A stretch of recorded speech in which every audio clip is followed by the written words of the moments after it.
के लिए सबसे ज़रूरी चीज़ है कि आप और हम और इंटरनेट पर देख रहे लाखों करोड़ों लोग, उनके सवाल जवाब होंगे। तो आप लोग जो यहाँ मौजूद हैं, आपके हम कुछ सवाल लेने की कोशिश करेंगे।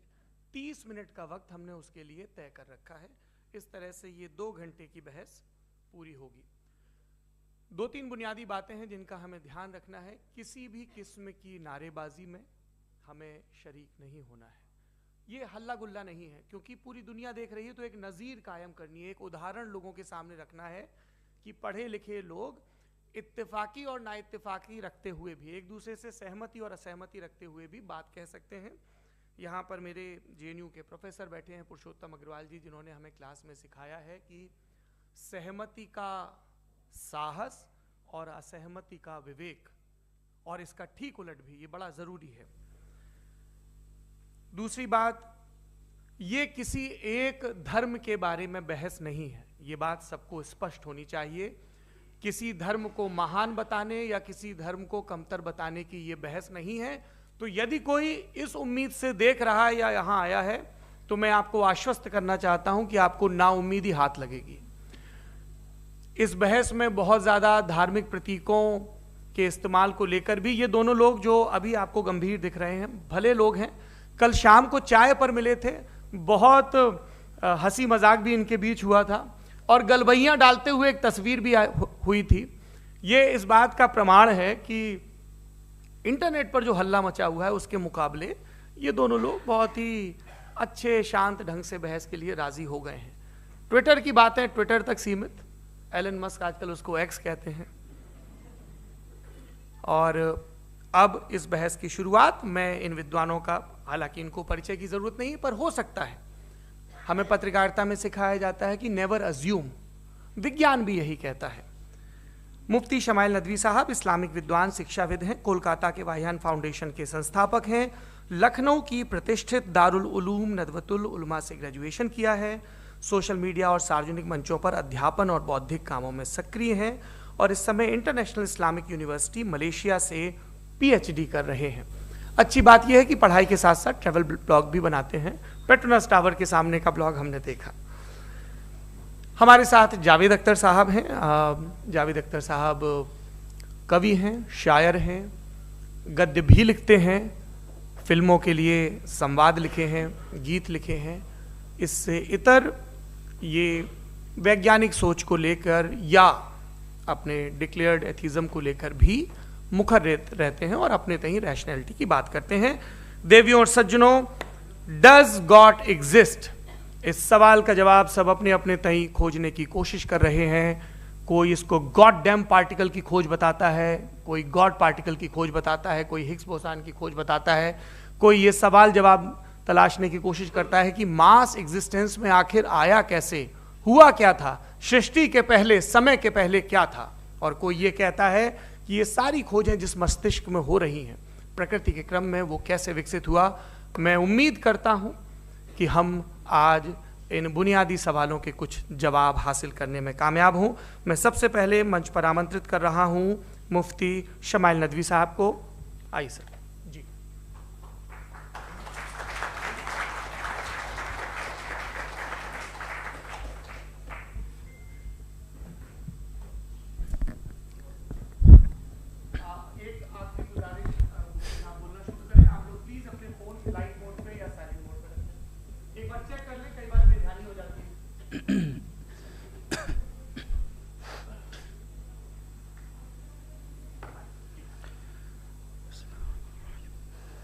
तमाम तारीफ़ें उस क्रिएटर के लिए जिसने इस यूनिवर्स को एक मकसद के तहत पैदा किया है। रिस्पेक्टेड जनाब जावेद अख्तर साहब, मिस्टर सौरभ द्विवेदी और respected audience, thank you all for being here today. आज की डिबेट में चूंकि हम बात करने वाले हैं डज गॉड एग्जिस्ट के टॉपिक पर, तो ये एक ऐसा टॉपिक है जिसके मुताल्लिक कोई भी डिसीजन लेने के लिए अलग अलग स्टैंडर्ड्स हो सकते हैं। लिहाजा डिबेट के शुरू में ये ज़रूरी है कि हम ये जान लें कि आज के इस टॉपिक में कौन सा स्टैंडर्ड सही होगा और कौन सा गलत होगा। सबसे पहला स्टैंडर्ड जिसे मैं समझता हूं कि हमारे रिस्पेक्टेड जनाब जावेद अख्तर साहब बड़ी तेज़ी के साथ उसकी तरफ लपकेंगे, वो है साइंस। जबकि साइंस दर हकीकत खुदा के एग्जिस्टेंस को डायरेक्टली साबित करने या उसके एग्जिस्टेंस को डिनाई करने के लिए स्टैंडर्ड नहीं बन सकती। और उसकी वजह क्या है, ये मैं नहीं कह रहा, ये वो लोग कह रहे हैं जो साइंस के एक्सपर्ट्स हैं। नेशनल एकेडमी ऑफ साइंस कहती है science doesn't have the processes to prove और disprove the existence of God. Why?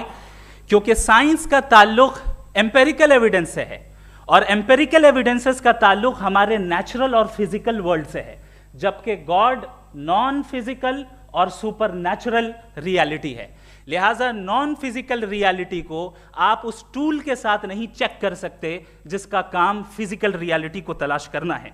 लिहाजा आज इस डिबेट में गॉड की एग्जिस्टेंस को साबित करने या उसे डिनाई करने में साइंटिफिक एविडेंस को एक्सेप्ट नहीं किया जाएगा। दूसरा स्टैंडर्ड हो सकता है रेविलेशन, कि रेविलेशन के जरिए हम यह साबित करें कि गॉड एग्जिस्ट करता है या नहीं। लेकिन यह स्टैंडर्ड भी आज इररेलेवेंट है। क्यों? क्योंकि रेविलेशन मेरे नजदीक सोर्स ऑफ नॉलेज है, वैलिड सोर्स ऑफ नॉलेज है, लेकिन हमारे जावेद अख्तर साहब के नजदीक ये वैलिड सोर्स ऑफ नॉलेज नहीं है। लिहाजा आज की डिबेट में मैं एक भी एविडेंस किसी भी मजहबी स्क्रिप्चर से नहीं दूंगा ताकि जावेद अख्तर साहब के लिए वो अनएक्सेप्टेबल ना हो। तीसरा जो मेयार हो सकता है वो है ऑब्जर्वेशन, कि भाई कोई कहे कि हमें खुदा दिखाओ, अगर है तो दिखाओ, या ये कि खुदा के एग्जिस्टेंस पर एम्पेरिकल एविडेंस दो, तो ये है दर हकीकत गलत टूल का इस्तेमाल करना। ये ऐसा ही है कि जावेद साहब मुझसे ये मुतालबा करें कि मुफ्ती साहब आप मेटल डिटेक्टर के जरिए प्लास्टिक डिटेक्ट करके दिखाएं। अब चूंकि प्लास्टिक डिटेक्ट नहीं हो पा रही है लिहाजा plastic does not exist. No, you are using the wrong tool. इस टूल से प्लास्टिक को डिटेक्ट नहीं किया जाता। लिहाजा मैं समझता हूं कि गॉड के एग्जिस्टेंस पर एम्पेरिकल एविडेंस का मुतालबा करना एक बचकाना मुतालबा है और हमारे रिस्पेक्टेड जनाब जावेद अख्तर साहब इस स्टेज से अब बहुत आगे निकल चुके हैं। अब बचता है एक ही स्टैंडर्ड और वो स्टैंडर्ड है अक्ल, लॉजिक, रीजनिंग। और यही वो स्टैंडर्ड है जिसके तहत गॉड की एग्जिस्टेंस को साबित किया जाएगा या गॉड की एग्जिस्टेंस को डिनाई किया जाएगा। लेकिन चूंकि ये बहुत इंपॉर्टेंट और सेंसिटिव टॉपिक है, इसलिए लॉजिकल आर्ग्यूमेंट भी ऐसा होना चाहिए जो डेफिनेटिव हो, इनडेफिनेटिव ना हो, जो 2 और 2 4 की तरह बिल्कुल वाजे हो, जिसे लॉजिकली रिजेक्ट करना पॉसिबल नहीं हो। फॉर एग्जाम्पल हम कहें हमारे रिस्पेक्टेड मिस्टर सौरभ साहब, ये एक इंसान है और तमाम इंसान कॉन्शियस बीइंग है, लिहाजा नतीजा क्या निकला, हमारे सौरभ साहब भी कॉन्शियस बीइंग है। क्या ये इनडेफिनेट आर्ग्यूमेंट है या डेफिनेट आर्ग्यूमेंट है? ये डेफिनेट आर्ग्यूमेंट है।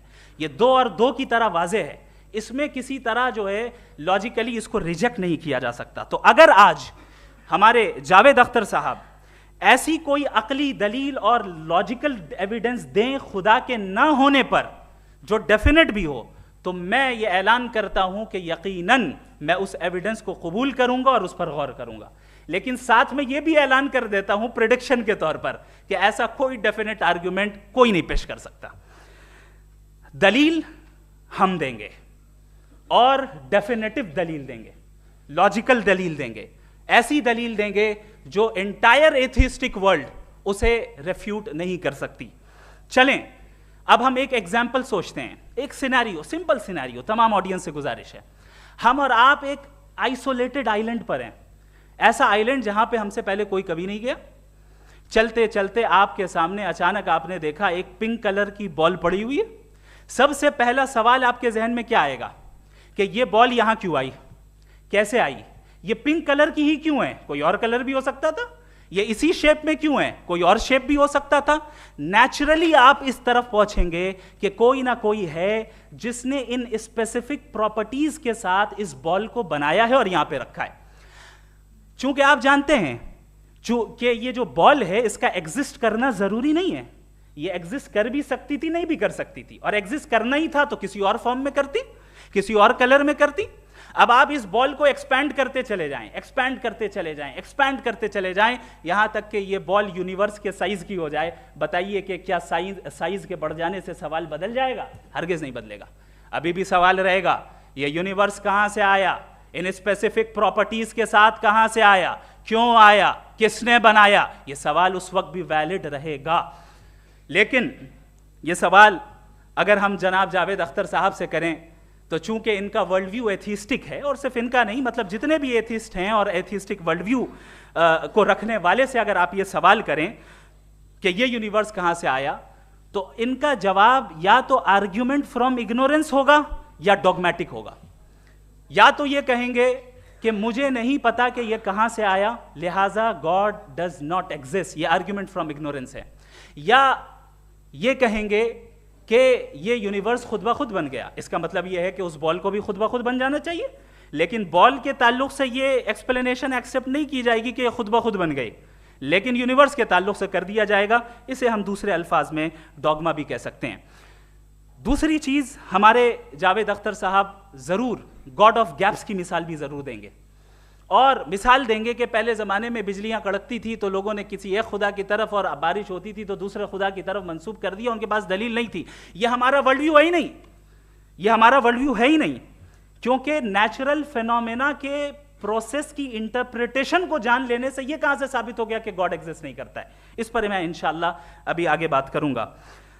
आप हजरात ये भी देखेंगे, और मैं ये एक्सपेक्ट करता हूं कि हमारे रिस्पेक्टेड जनाब जावेद अख्तर साहब जरूर इमोशनल आर्ग्यूमेंट्स भी देंगे, जो कि एक लॉजिकल फेलेसी है जब बात आती है ट्रुथ को डिसाइड करने में। क्यों?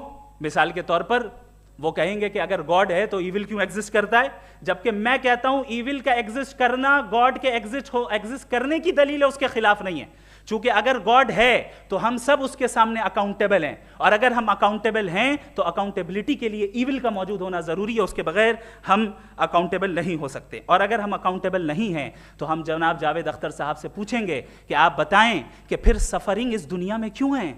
अगर खुदा नहीं है तो सफरिंग क्यों है? और उन लोगों के जज्बे का क्या जिनके अंदर सफरिंग के बाद इंतकाम लेने का जज्बा पाया जाता है और वो इस दुनिया से ऐसे ही चले गए, क्या उनकी सारी तकलीफें बेकार चली जाएंगी?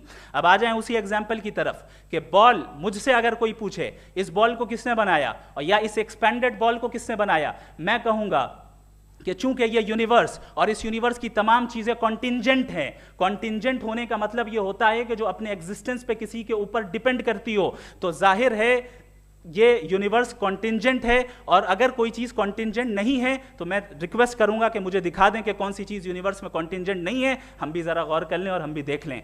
और जब कॉन्टिंजेंट चीजें मौजूद हैं तो फिलोसोफर्स की इस्तिलाह के मुताबिक, हम उस टर्मिनोलॉजी के मुताबिक हम उस जगह तक पहुंचते हैं और उस हस्ती तक पहुंचते हैं जिसे नेसेसरी बीइंग कहा जाता है, कि ये वो नेसेसरी बीइंग है जिसका मौजूद ना होना नामुमकिन हो। क्योंकि अगर ये मौजूद ना हो तो सारी चीजें एग्जिस्टेंस में आएंगी ही नहीं, और ये सारी कॉन्टिंजेंट चीजें उसी के ऊपर डिपेंड करती हैं। अब अगर आप ये सवाल करते हैं कि फिर उस हस्ती को किसने बनाया, फिर उसका कॉज क्या है, फिर उसका कॉज क्या है, फिर उसका कॉज क्या है, और एंडलेसली चले जाएं, इसे हम कहते हैं इन्फिनिट रिग्रेस ऑफ कॉजेज, जो कि लॉजिकल फेलेसी है। कॉन्सेप्चुअली इन्फिनिटी पॉसिबल है। मिसाल के तौर पे न्यूमेरिकल्स 1 2 3 गिनते चले जाएं, इन्फिनिट नंबर्स हैं। मैं कॉन्सेप्चुअली बात नहीं कर रहा, प्रैक्टिकली रियलिटी में साबित करके दिखाएं कि infinite regress of causes possible हैं या नहीं। अगर पॉसिबल हैं तो हम मान लेंगे, मिसाल दे दें, और पॉसिबल नहीं है तो एक ही ऑप्शन बचता है जिसे हम कहते हैं नेसेसरी बीइंग। ऐसी नेसेसरी बीइंग जो इंडिपेंडेंट है, क्योंकि अगर वो डिपेंडेंट हुई तो वो नेसेसरी नहीं रहेगी।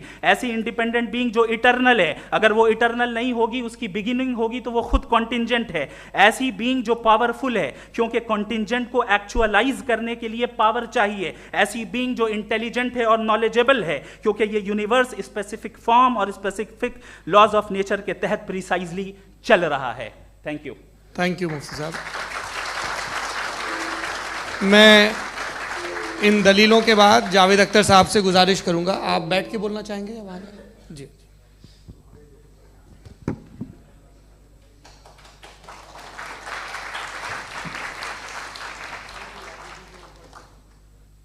पहले तो मैं मुफ्ती साहब को एक अच्छी खबर देना चाहूँगा कि मेरी नॉलेज साइंस के बारे में बड़ी मामूली है, तो आप फिक्र ना करें उसकी, लेकिन कुछ कॉमन सेंस है मुझ में। देखिए, ये खुदा का तस्वुर कोई नया तस्वुर नहीं है, ये सदियों से रहा है। ये कुछ रिलीजन 3000 साल पुराने होंगे, 4000 साल पुराने होंगे, लेकिन इंसान कोई 10,000 12,000 साल से एग्जिस्ट करता है होमोसेपियन की शक्ल में, और हमेशा कुछ ना कुछ मज़हब रहे। ये मज़हब जाहिलों के नहीं थे, ये मज़हब एक ऐसी ग्रीक सोसाइटी के थे जहाँ बड़े बड़े फिलोसफर्स पैदा हुए। ये मज़हब इजिप्शियंस के थे जिन्होंने पिरामिड्स बनाए थे। ये रोमन्स के थे कि जिनका आर्किटेक्चर और सेनेट यानी पहली बुनियाद डेमोक्रेसी की लिमिटेड थी मगर डेमोक्रेसी थी, ये उन लोगों ने किए थे। तो इनका जो जुपिटर था, रा था, ज़्यूस था, उन्हें उस पर इतना ही एतमाद था जितना आज किसी मजहबी आदमी को अपने खुदा पे होगा।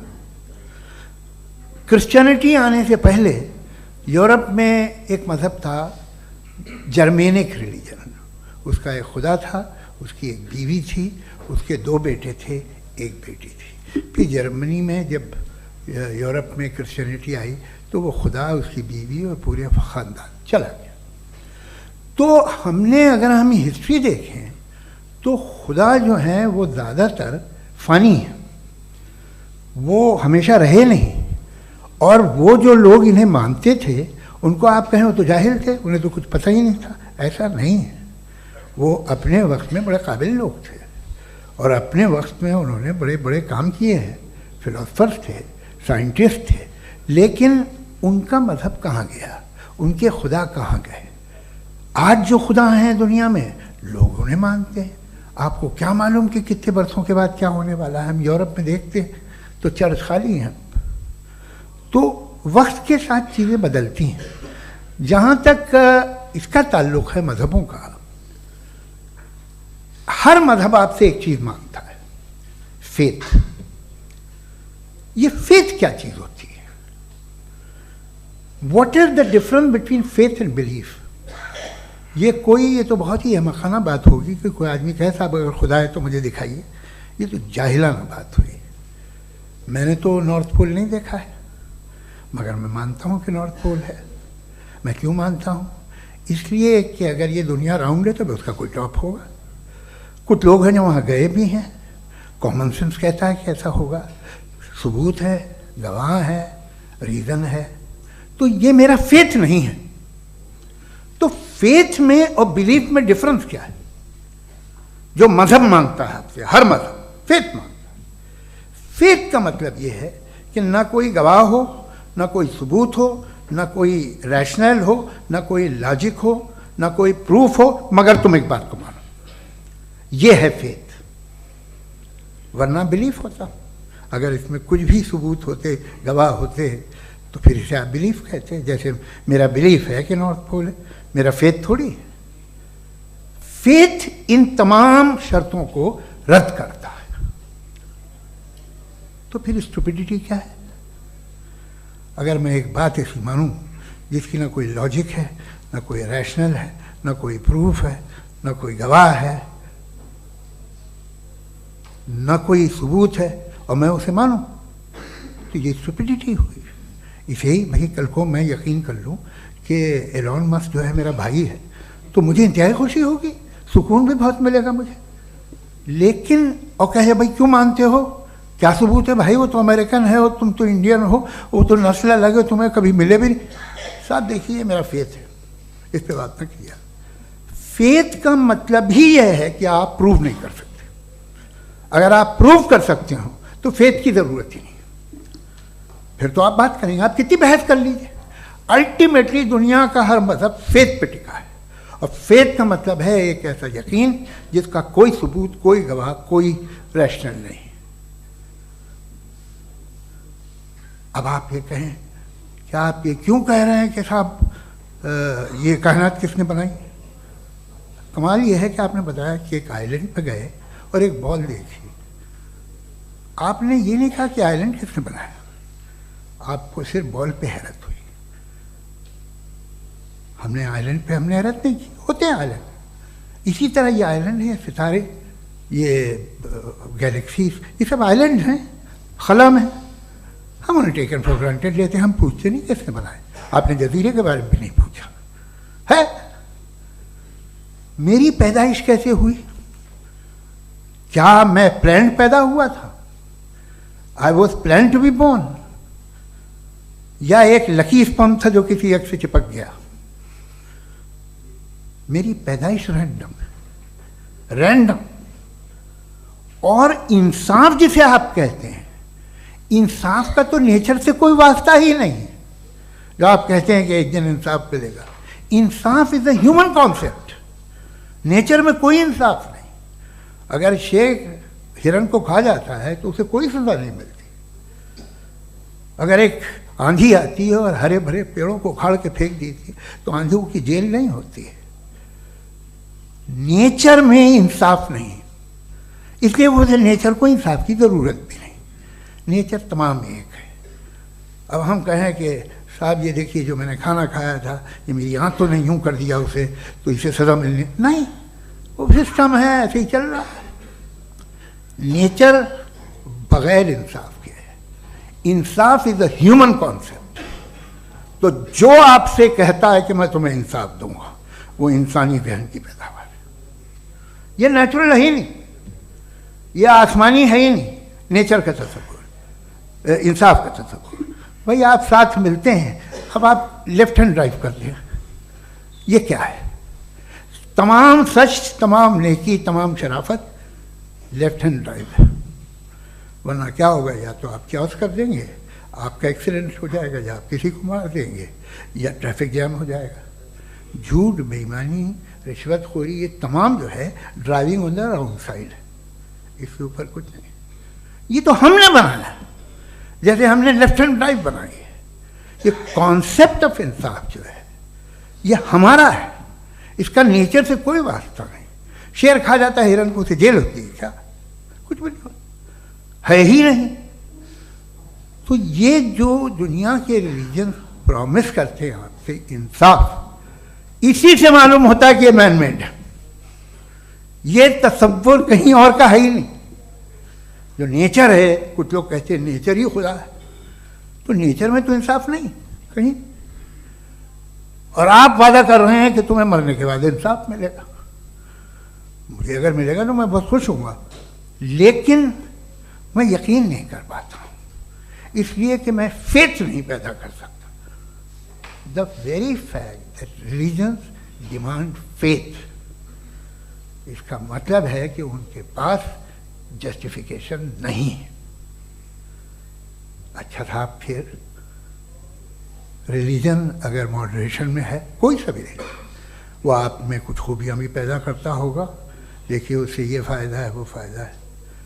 अल्कोहल जो है वो ज़्यादातर दवाओं में यूज़ होती है, और एक सर्वे किया गया था अमेरिका में कि लॉन्जिटिविटी किन लोगों की है। तो एक तरफ वो लोग थे जो शराब पीते ही नहीं थे, और एक तरफ वो थे जो एक बोतल शराब रोज़ पीते थे। सबसे ज़्यादा लंबी उम्र उनकी है जो 2 पैक नाप के शराब पीते हैं और खाना खाते हैं।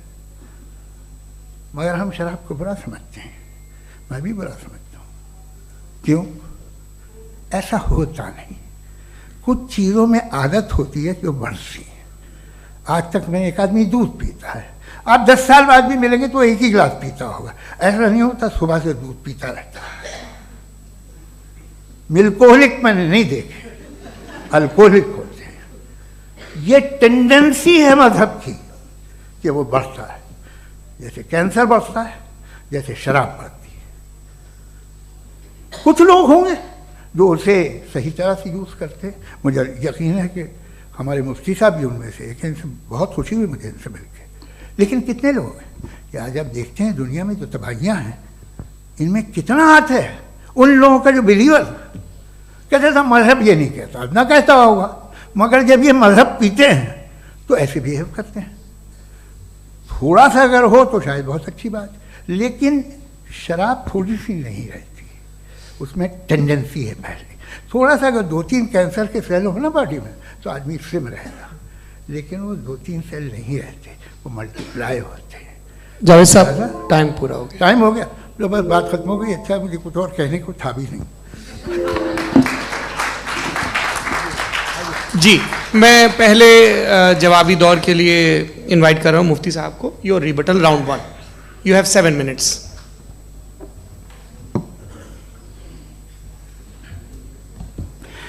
Thank you very much Javed साहब। आपकी बात को सुनकर बड़े महजूज हुए हम लोग। महजूज, do you understand? We enjoyed. Okay, अब थोड़ा सा लॉजिकली उसको हम लोग देखते हैं। दरअसल हम लोगों ने कल गुजारिश की थी मुफ्ती साहब से भी, जावेद साहब से भी, कि हिंदुस्तानी ज़बान आम फहम सबको समझ में आ जाए और जहाँ कहीं आप मुश्किल शब्द इस्तेमाल करें वहाँ बताते भी चलें। Thank you. तो सबसे पहले हमारे रिस्पेक्टेड जावेद साहब ने हवाला दिया कि खुदा फ़ानी है। कितने मजहब आगे चले गए, किसी ने जुपिटर को खुदा माना, किसी ने किसी को माना। मैं कहता हूँ जिसने कॉन्टिंजेंट चीज़ को खुदा माना, गलत माना, वो खुदा ही नहीं, वो खुदा ही नहीं है। हम तो नेसेसरी बीइंग को साबित करने बैठे हैं, वो नेसेसरी कॉज जो इटरनल है, जो अबदी भी है और अजली भी है। हम किसी और को साबित करने नहीं बैठे। दूसरी चीज उन्होंने कहा कि फेथ एंड बिलीफ, ये एक ऐसी डेफिनेशन है फेथ की जो इन्होंने पहली मर्तबा पेश की है, या माफ कीजिएगा इन्होंने पहली मर्तबा पेश नहीं की है, रिचर्ड डॉकिंस ने पहली मर्तबा पेश की है। मुझे मालूम है ये सोर्स कहां से है।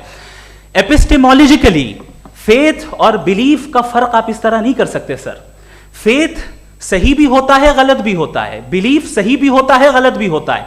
जो लॉजिक, रीजन और एविडेंस से बैक्ड होगा वो फेथ सही होगा। और आप जिस फेथ की बात कर रहे हैं कि इलॉजिकल है और उसके पीछे नहीं है, तो we are on the same page. हम नहीं मानते उस फेथ को, जो फेथ ऐसा हो जिसके पीछे कोई लॉजिक ना हो, एविडेंस ना हो, हम नहीं मानते। हम तो उस फेथ के कायल हैं जिसके पीछे लॉजिक हो और एविडेंस हो। तो बिलीफ सही भी होता है, गलत भी होता है, फेथ भी सही होता है और गलत भी होता है। तो आज फेथ और बिलीफ के डिफरेंस पे बात नहीं हो रही है। आज आप चाहे फेथ एक्सेप्ट कर लें या बिलीफ एक्सेप्ट कर लें, आज ये बात होगी कि ट्रूथ क्या है, चाहे ट्रू बिलीफ सही है या ट्रू फेथ सही है, और फॉल्स फेथ क्या है और फॉल्स बिलीफ क्या है, बात इस पे हो रही। दूसरी चीज इन्होंने पूछा स्टुपिडिटी फिर क्या है। अगर फेथ रिलीजन स्टुपिडिटी नहीं है तो और क्या है? चूंकि फेथ का मुतालबा करते हैं तो स्टुपिडिटी क्या है? मैं कहता हूं स्टुपिडिटी एथिज्म है। उसकी वजह यह है कि आप एक सड़क पे जा रहे हो और आप किसी गार्डन में जाएं और देखें वहां लिखा है फूलों के साथ I love Javed Akhtar, and I really do, I love you sir. So जब आप वहां पर पहुंचे तो वहां पहुंचकर अब ये बताएं, क्या आप ये कहेंगे वाह व्हाट अ नेचुरल सिलेक्शन? ये क्या नेचुरल सिलेक्शन है? नहीं, ये प्रिसाइजली डिजाइंड है, इसके पीछे डिजाइनर है। लिहाजा अगर कोई एक ऐसी कॉमन सेंस की बात को कबूल नहीं कर रहा है कि यूनिवर्स जो इतने प्रिसाइजली काम कर रहा है, हम कह दें कि खुद ब खुद बन गई, मैं समझता हूं इससे बड़ी स्टुपिडिटी और कुछ नहीं है। ये इरैशनल चीज है। फिर हमारे सर ने कहा कि आपने बॉल पे फोकस किया, आइलैंड पे फोकस नहीं किया। अरे आइलैंड को किसने बनाया यही समझाने के लिए तो बॉल की मिसाल दे रहा हूं। और बॉल भी कॉन्टिंजेंट है, आइलैंड भी कॉन्टिंजेंट है, दोनों नेसेसरी बीइंग का मुतालबा करते हैं। आगे इन्होंने कहा कि नेचर में कोई इंसाफ नहीं है। हम डिसाइड करते हैं कि मोरालिटी क्या होती है, इंसाफ क्या होता है।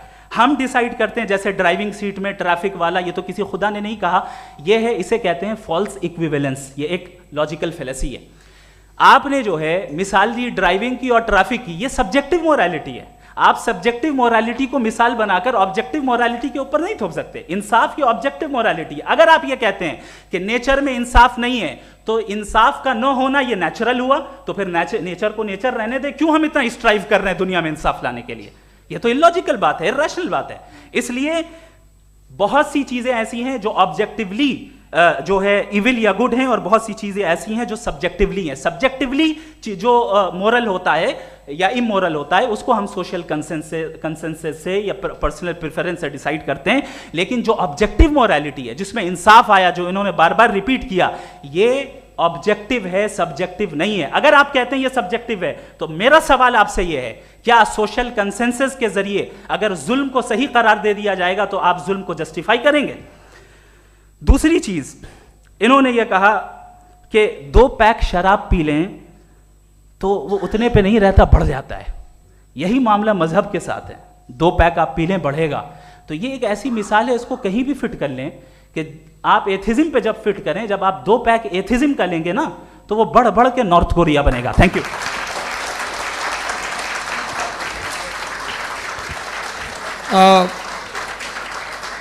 फर्स्ट राउंड के रिबटल के लिए मैं जावेद साहब को इनवाइट कर रहा हूं। आपके पास 7 मिनट का वक्त है, रीसेट कर दीजिएगा प्लीज। मुझे इस बात की खुशी है कि मुफ्ती साहब ने भी मान लिया कि नेचर में कोई इंसाफ नहीं है। तो कोई भी चीज़ जो इंसान ने नहीं बनाई है उसमें इंसाफ नहीं होता है। एक बात मैं आपसे अर्ज़ करूँ, जरा पता लगा लीजिएगा, ये जो आप बाग में जाते हैं बेहद खूबसूरत फूल देखते हैं ना, इनमें से कोई नेचुरल नहीं है। ये सारे फूल क्रॉस करके बनाए गए हैं। जो जंगल में फूल होते हैं नहायत मामूली होते हैं, ये फूल इंसानों ने बनाए हैं। जो आप बाग में देख के वाह वाह कहते हैं, ये इंसानों के बनाए हुए हैं। डिफरेंट फूलों को क्रॉस करके, डेवलप करके, फिर क्रॉस करके इस तरह से बनाए गए। नेचुरल फ्लावर नहीं, किसी जंगल वीरान में जाके आप गुलाब के फूल नहीं देखेंगे। ये सब बनाए हुए इंसान ने, बहुत से काम इंसान ने किए हैं। बाकी है कि आपने मेरी एक बात का जवाब नहीं दिया, जिससे मुझे शिकायत है कि फेथ क्या है और आप फेथ मांगते क्यों हैं मुझसे। आप तो लॉजिकल हैं, आपके पास तो सारे रैशनल्स हैं, आपके पास सारे सबूत हैं, तो आपको फेथ की डिमांड क्यों करते हैं कि भाई तुम सरेंडर कर दो और सवाल मत करो। कोई मजहब सारे सवाल करने की इजाज़त नहीं देता है और मना करता है कि ज़्यादा सवाल ना करो, बह जाओगे तुम। आप क्यों रोकते हैं? हकीकत यह है कि इंसानी तारीख क्या है। इंसानी तारीख ये है कि दुनिया में दो तरह के लोग हुए हैं। एक वो जिन्होंने अपनी लाइल्मी की परस्तिश की है, दूसरे वो जिन्होंने अपनी इग्नोरेंस या लाइल्मी से झगड़ा किया है और मालूम किया है कि क्या है। ये जो आप कह रहे हैं, आज आप हैरान हैं कि भाई ये यूनिवर्स कैसे बनी। लोग हैरान थे कि सूरज डूबता है तो इधर से कैसे निकलता, और आप एक कदम जाके हमेशा का मानने को तैयार है, एक कदम पीछे ही मान जाइए। भाई आप इसके बाद जाते हो, कहते सवाल ना करना कि ये कहाँ से आया, ये पावर तो हमेशा से हमेशा रहेगी। तो आप यूनिवर्स के बारे में मानने में क्या तकलीफ है? एक कदम पहले रुक जाइए, ये हमेशा से थी या नहीं थी हमें मालूम नहीं है। और ये कहना कि हमें मालूम नहीं है, कमाल ये है कि दुनिया के सारे मजहब सब जानते हैं ये दुनिया कैसे बनी थी, कैसे मिटेगी, मरने के बाद क्या होगा, इनको सब इल्म है। इनको किसी को डायनासोर होते थे पहले ये नहीं पता था, किसी को नहीं पता। किसी भी दुनिया की मजहबी किताब में डायनासोर का जिक्र नहीं है। लेकिन बाकी सब बातें, how to make universe in 4 easy lessons and बाकी सब पता है। जिसको सब पता है वो गड़बड़ है। हम में ये इंकिसार, ये ह्यूमिलिटी होनी चाहिए कि हम ये कहें कि हमें ये बहुत सारी बातें नहीं मालूम, लेकिन हम उनकी परस्तिश न करना, अपनी लाइल्मी को की परस्तिश न करें, हम उसे पता लगाने की कोशिश करें। जिस दुनिया में आप बैठे हैं सर, ये हॉल जो है, ये इलेक्ट्रिसिटी जो है, ये माइक जो है, जिस हवाई जहाज से आप आए थे, वो जिस कार से आप यहाँ आए हैं, ये सब उन लोगों की बनाई हुई है जिन्होंने सवाल किए थे। ये दुनिया जिसमें आप आज आराम से हैं, ये उन लोगों की बनाई है कि जिन्होंने सवाल किए थे। और हर स्टेज पे इन सवालों को मकरूह कहा गया था, गलत कहा गया था। आप ज़रा तारीख पढ़िए, एक बड़ी दिलचस्प किताब है बर्ट्रैंड रसेल की, जिसमें उसने रिलीजन एंड साइंस कि कब से रिलीजन जो है साइंस के अगेंस्ट है। और हद तो यह है कि भाप के इंजन के खिलाफ थे, स्टीम इंजन के भी खिलाफ थे, और फतवे हुए उन पर, वेटिकन ने दिए। तो ये हमेशा, अभी जैसे ही ये राइट विंगर आते हैं अमेरिका में पावर में, तो वो जो अपना ये क्या बोलते हैं उसे, सीड क्या बोलते हैं, सीड क्या जो, हाँ नहीं सीड जो होते हैं जिन पे जी नहीं भाई, वो जो ह्यूमन बॉडी के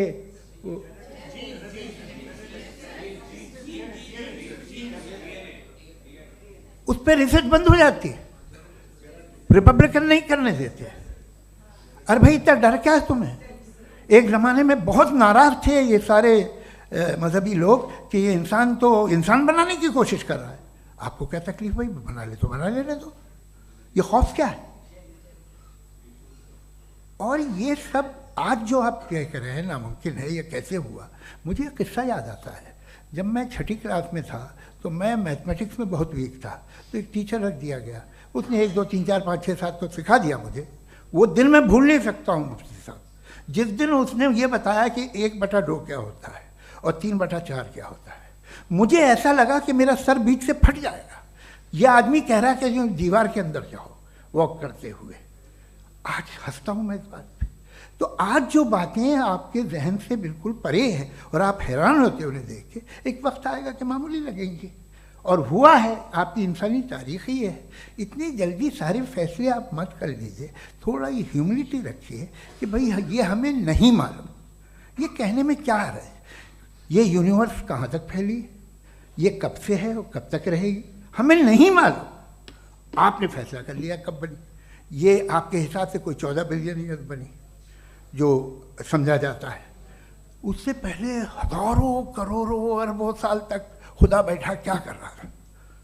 खामोश बैठा था, ऐसी जमाइयाँ ले रहा था।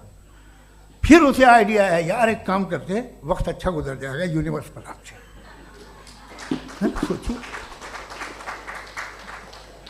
वो तो हमेशा से है ना, मगर यूनिवर्स हमेशा से नहीं है, ये तो बनाई गई है। और उससे पहले क्या था, इनका क्या काम था? कैसी बात है, ये बड़ा आसान है। जो बात हमें आज धीरे धीरे पता चली है, बरसों 2000 और 2500 साल पहले आपको किसी ने बता दिया कि क्या था, आप मान गए और तब से वही मान रहे हैं जो 2500 साल पहले कहा गया था। सब कुछ बदल गया है, सॉल्व हो रही हैं चीज़ें। अभी साइंस बिल्कुल दावा नहीं करती, या कोई फिलोसफर ये दावा नहीं करता कि हमें सब मालूम, बल्कि वो कहता है कि हमें जितना मालूम होता है उससे ये मालूम होता है कि हमें कितना कम मालूम। तो हम अपनी जहालत से लड़ें, उसकी परस्तिश न करें। जी, time. Thank you so much. मैं तर्कों की श्रृंखला में राउंड 2 के लिए मुफ्ती साहब को आमंत्रित कर रहा हूँ। आपके पास एक बार फिर से 7 मिनट का वक्त है। शुक्रिया। जनाब जावेद अख्तर साहब कई मर्तबा दोहरा रहे हैं कि फेथ का मतलब बताइए, फेथ का मतलब बताइए। मैंने बता दिया, फेथ सही भी होता है, गलत भी होता है। और आज हम फेथ पे बात नहीं कर रहे, हम ट्रुथ और डज गॉड एग्जिस्ट पे बात कर रहे हैं।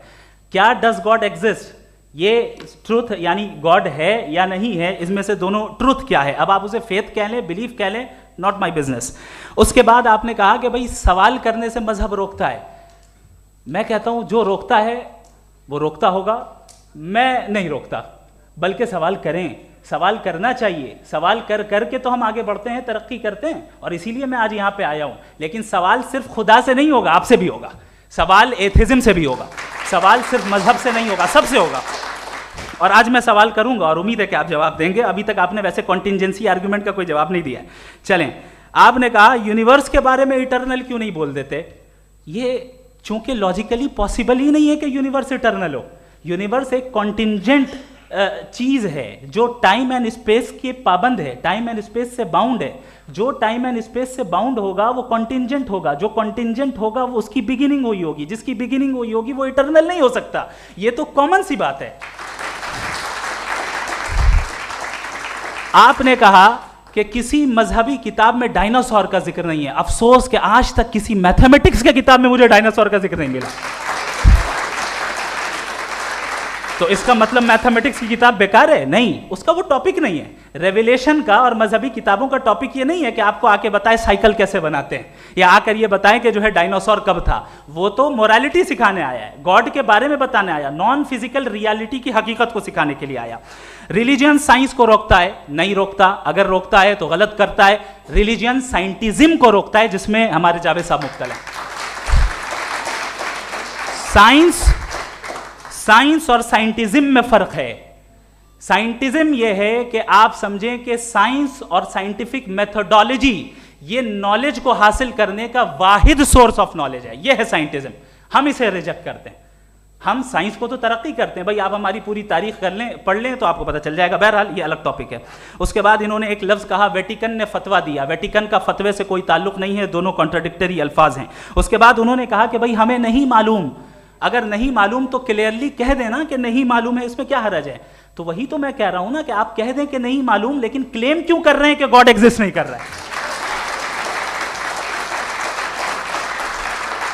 आप कह दें नहीं मालूम है, हो सकता है हो सकता ना हो, लेकिन आप क्लेम कर रहे हैं। द मोमेंट यू से God does not exist. This is a claim. And now the burden of proof is upon you too. जैसे हमारे ऊपर है. और क्यों है मैं बताता हूं. क्यों है ये भी मैं बताता हूं.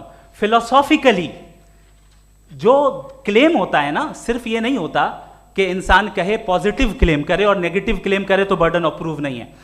आप मिसाल के तौर पे मैं कहूं कि फुला उस कमरे में कोई नहीं है, मैंने एक नॉलेज का क्लेम किया है. उस कमरे में कोई नहीं है, मैंने एक नॉलेज का क्लेम किया. या तो मैं कहूं मुझे नहीं पता, हो भी सकता है नहीं भी हो सकता है, this is not a claim. लेकिन जब मैं कह रहा हूं कि वहां कोई नहीं है या मैं कह रहा हूं वहां कोई है, दोनों क्लेम है और दोनों के ऊपर बर्डन ऑफ प्रूफ है. हमारे ऊपर भी बर्डन ऑफ प्रूफ है. मैंने कंटिजेंसी आर्ग्यूमेंट दिया, इसे तोड़कर दिखाइए. आखिरी चीज, इन्होंने कहा कि खुदा दुनिया बनाने से पहले 150 साल पहले या करोड़ों साल पहले क्या कर रहा था. अरे हजरत, चलें बहरहाल मैं जवाब दे देता हूं. आप हमारे रिस्पेक्टेड पर्सनालिटी हैं, अगर आप नहीं होते तो मैं ऐसे एंटरटेन ही नहीं करता. टाइम, ये 100 साल पहले या 100 साल बाद, पहले बाद में अभी, ये वो अल्फाज हैं जिनका ताल्लुक टाइम से है. टाइम शुरू ही हुआ है यूनिवर्स की बिगिनिंग के बाद, तो उसके पहले खुदा क्या कर रहा था, सवाल इलॉजिकल है. ये फेलेसी है. यानी आप ये कह रहे हैं कि यूनिवर्स के बनने से पहले खुदा क्या कर रहा था. टाइम के बनने से पहले, पहले का ताल्लुक टाइम से, टाइम उस वक्त था ही नहीं, तो ये सवाल ही इनवैलिड है खुदा के ताल्लुक से. दूसरी चीज, आर्ग्यूमेंट ऑफ कंटिजेंसी जो मैंने आपके सामने पेश की है, आपने बार बार ये प्रूफ किया और ये कह रहे हैं कि गॉड ऑफ गैप्स. देखिए पहले नहीं मालूम था, साइंस ने कर दिया. सिंपल की मिसाल से मैं समझा देता हूं. जिस गैप्स की आप बात कर रहे हैं ना, साइंस उन गैप्स को जिन चीज के जरिए भी प्रूव करेगा वो कॉन्टिंजेंट ही होगा. अब चाहे वो फोर्स हो, मैटर हो या एनर्जी हो. लिहाजा सवाल हमारा उस वक्त भी वैलिड होगा जब तक कि आप नेसेसरी बीइंग पे ना आ जाएं. और इन्फिनिट रिगरेस पॉसिबल नहीं है of causes in practical world, तो जाहिर है कहीं रुकना पड़ेगा. जहां रुकेंगे वही खुदा है. दूसरी चीज, आपने ये कहा, क्या कह रहा था मैं, किस पॉइंट को? What? Oh no, after that. Just now. हाँ, जहां रुकेंगे वही खुदा है. बहरहाल, तो टाइम का जिक्र हो गया. गॉड ऑफ गैप, सॉरी, या इसकी एक मिसाल आप ले लें. एक कार है, एक साहब ने देखा कि भाई कार जो है उसके व्हील्स कितने अच्छे लगे हुए हैं, सही जगह पे. स्टीयरिंग जो है कितने अच्छे जगह पे लगी हुई है, और सीट्स कितने वेल डिजाइंड है, कितनी प्रिसाइजली ये कार काम कर रही है. तो जरूर कोई ना कोई इसे क्रिएट किया है, किसी ने क्रिएट किया है. अब जावेद साहब आए और कहे अरे जनाब बोनेट खोलिए, इसमें इंजन है, इंजन इस कार को चला रहा है, hence prove no one has created the car. This is illogical, this is irrational. आपने इंजन के जरिए उस गैप को तो साबित किया, लेकिन क्या उससे कार की जो क्रिएशन है और उसका जो क्रिएटर है ये इम्पॉसिबल हो जाए? ऐसा पॉसिबल है? उसका सवाल खत्म हो जाए, ऐसा पॉसिबल है? नहीं. आपने गैप्स को फिल करके, कॉन्टिंजेंट चीजों से गैप्स को फिल करके हमारे ऑब्जर्वेशन को और ब्रॉड कर दिया. अब हमें और पता चल गया कि ये जो कार है इसका सिस्टम कितना ज्यादा कॉम्प्लेक्स है. पहले कम समझते थे, अब कॉम्प्लेक्सिटी और ज्यादा वाजे हो गई. अब हमें समझ में आ रहा है कि हमारी सर्टेनिटी और बढ़ गई कि जरूर इस कार को किसी ना किसी ने बनाया. यही मामला यूनिवर्स का है.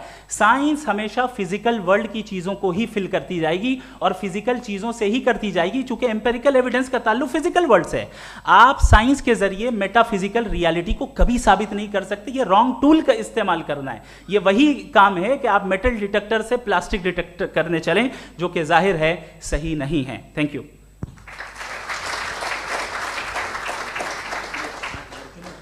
जी, ये आर्ग्यूमेंट का राउंड 2 है. हाँ. 7 मिनट है. पहले तो मैं आपसे अर्ज करूं कि आपने कहा कि जब कायनात ही नहीं थी तो वक्त भी नहीं था, कुछ भी नहीं था. कैसे नहीं था? खुदा था. एक एग्जिस्टेंस तो था ना खुदा का. तो जब खुदा था तो वक्त भी होगा. ऐसा नहीं है कि कुछ भी नहीं था, खुदा था. अच्छा, बाकी एक आपने कहा साहब आप साबित कीजिए, आपके पास भी लॉजिक है या मेरे पास भी लॉजिक है. आप मेरा जिम्मेदारी नहीं है साबित करना कि खुदा है. बर्टन रसल ने बड़ी अच्छी बात कही. बर्टन रसल ने बड़ी अच्छी बात कही. मैं आपसे अगर ये दावा करूं कि एक चाय की केतली मरीख के चारों तरफ घूम रही है, मार्स के चारों तरफ, तो यह आपका काम नहीं है कि आप साबित करें कि कोई चाय की केतली नहीं है. ये मेरा काम है, मैंने दावा किया है। ये दावा तो मजहबी लोग करते हैं कि खुदा है, मैं क्यों साबित करूं कि नहीं है? जब तक आप मुझे कन्विंस नहीं कर देंगे मैं नहीं मानूंगा। आपकी जिम्मेदारी है, मेरी जिम्मेदारी नहीं है। दोयम ये कि ये जो आप कह रहे हैं, जो गैप्स हैं, ये गैप जब जब किसी मजहब को चैलेंज करते हैं, जब ऐसा कोई बात आती है तो हंगामा हो जाता है कि जब वो चैलेंज करें किसी फेथ को। ये तमाम साइंस जो है इसे मुख्तलिफ जगहों पे मुख्तलिफ वक्तों में मज़हब ने रोकने की कोशिश की है। ये किताब है रिलीजन एंड साइंस बर्टरांड रसल की, पढ़िएगा, अच्छी लगेगी आपको। तारीख़ ही है साइंस, मज़हब की साइंस से उसका यही रिश्ता है। अच्छा, अब ये हम सोचें कि बहरहाल ये वजूद जो है मज़हब और ये बिलीव इन गॉड इंसान को बेहतर बना देता है, तो एक काम कीजिए, हिंदुस्तान वर्ल्ड का नक्शा लीजिए और मार्क कीजिए कि रिलीजन कहाँ कहाँ ज़्यादा है, कहाँ कहाँ, चाहे वो लैटिन अमेरिका हो या मिडल ईस्ट हो या फार ईस्ट हो या हिंदुस्तान के वो इलाके जहाँ मजहबियत ज़्यादा है। रख दीजिए नक्शा अलग।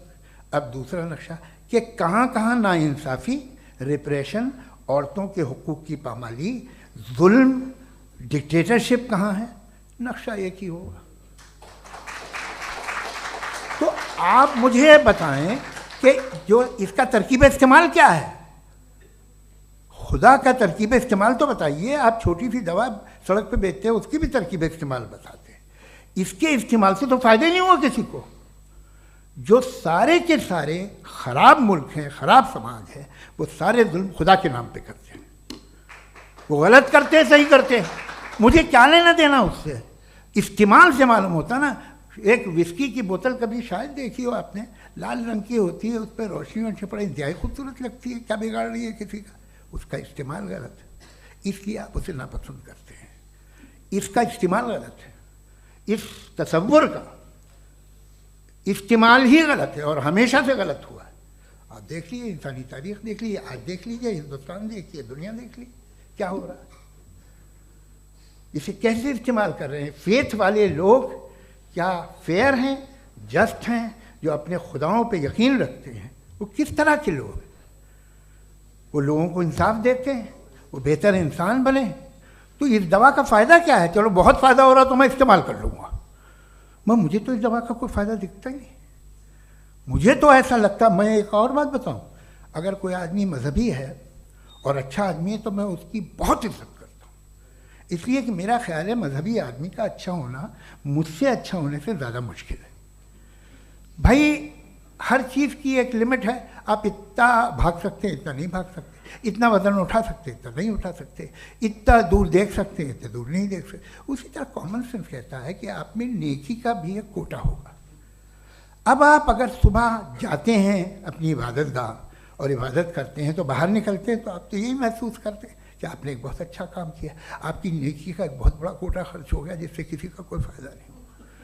मैं तो नहीं जाता हूँ तो मुझे तो किसी को खाना खिलाना पड़ेगा, किसी बेवा की मदद करनी पड़ेगी, मैं अपना कोटा कैसे कंज्यूम करूँ? आप अपना कोटा सारे मजहबी लोग इंतहाई यूजलेस कामों में यूज़ करते हैं। उसके बाद भी अगर आप में बच्ची है थोड़ी सी शराफत तो भाई वाह क्या बात है।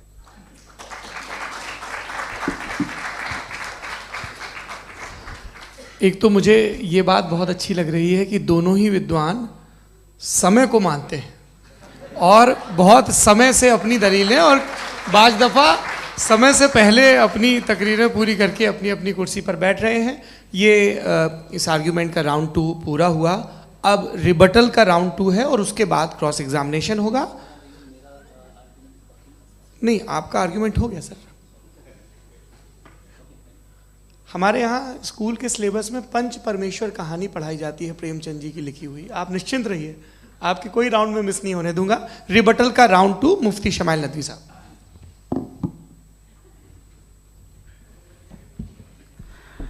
असल में जो हकीकी प्रॉब्लम है, असल प्रॉब्लम है वो ये है कि जावेद साहब के पास कॉन्सेप्ट ऑफ गॉड क्लियर नहीं है।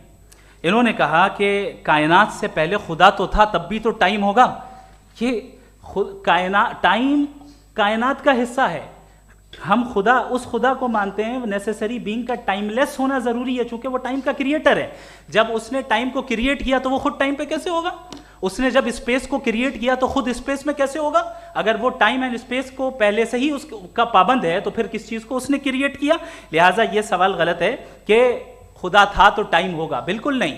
टाइम के पाबंद हम है, खुदा नहीं है। हम फिजिकल वर्ल्ड से ताल्लुक रखते हैं, वो मेटाफिजिकल रियलिटी है। दूसरी चीज इन्होंने मिसाल दी कि चाय की केतली हवा में घूम रही होगी, और पता नहीं शायद वो बर्टन रसल का उन्होंने हवाला दिया। बहरहाल यही प्रॉब्लम है। प्रॉब्लम यही है कि हम चीजों के दरमियान डिफरेंशिएट नहीं कर पाते हैं। ये जो आपने मिसाल दी ये इमेजिनेशन है, और मैं जो साबित कर रहा हूं वो लॉजिकल नेसेसिटी है। आप इमेजिन करने आए तो कुछ भी करें, जुपिटर में पिंक एलिफेंट होगा, यूनिकॉर्न होगा, करें, उससे कायनात पे क्या फर्क पड़ता है? उससे आप लॉजिकल नेसेसिटी साबित नहीं कर सकते। मैं तो उस प्राइम कॉज की बात कर रहा हूं, उस नेसेसरी बीइंग की बात कर रहा हूं जिसके बगैर इस कायनात का एग्जिस्टेंस मुमकिन नहीं है। दूसरी चीज, मजहब को साइंस चैलेंज करती है वगैरह वगैरह, ये हमारा टॉपिक ही नहीं है। मैं इस पे बात करूंगा तो फिर मेरा वक्त चला जाएगा। मजहब के ऊपर चूंकि हमारी डिस्कशन नहीं है, साइंस को मजहब और बिलखुसूस मैं और हमारा वर्ल्ड व्यू कम अज कम साइंस को पीछे नहीं करता है, साइंटिज्म की मजम्मत करता है। इसकी वजाहत मैंने पहले कर दी। दूसरी चीज इन्होंने कहा वर्ल्ड का नक्शा लीजिए, वर्ल्ड मैप लीजिए, दो अलग अलग जगह की। हजरत मैंने ये होमवर्क किया था, और मैंने मिडिल ईस्ट का एक नक्शा लिया और यूरोप का एक नक्शा लिया, ये मजहबी इलाका और ये लिबरल और एथीस्ट इलाका। मुझे पता चला कि सबसे ज्यादा रेप केसेस जो हैं वहां पर है।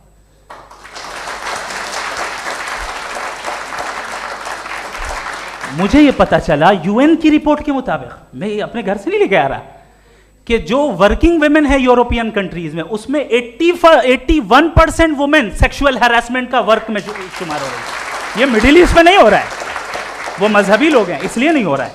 दूसरी चीज आपने ये कहा कि मजहबी आदमी का अच्छा होना हमारे अच्छे होने से बहुत मुश्किल है, बहुत मुश्किल है। तो इसका मतलब यह है कि गॉड के अलावा आपके पास अच्छे और बुरे का कोई स्टैंडर्ड है। मैं चाहूंगा कि कन्वर्सेशनल स्टाइल वाली डिस्कशन और सेगमेंट पे इसी पे बात कर लेते हैं। Thank you very much.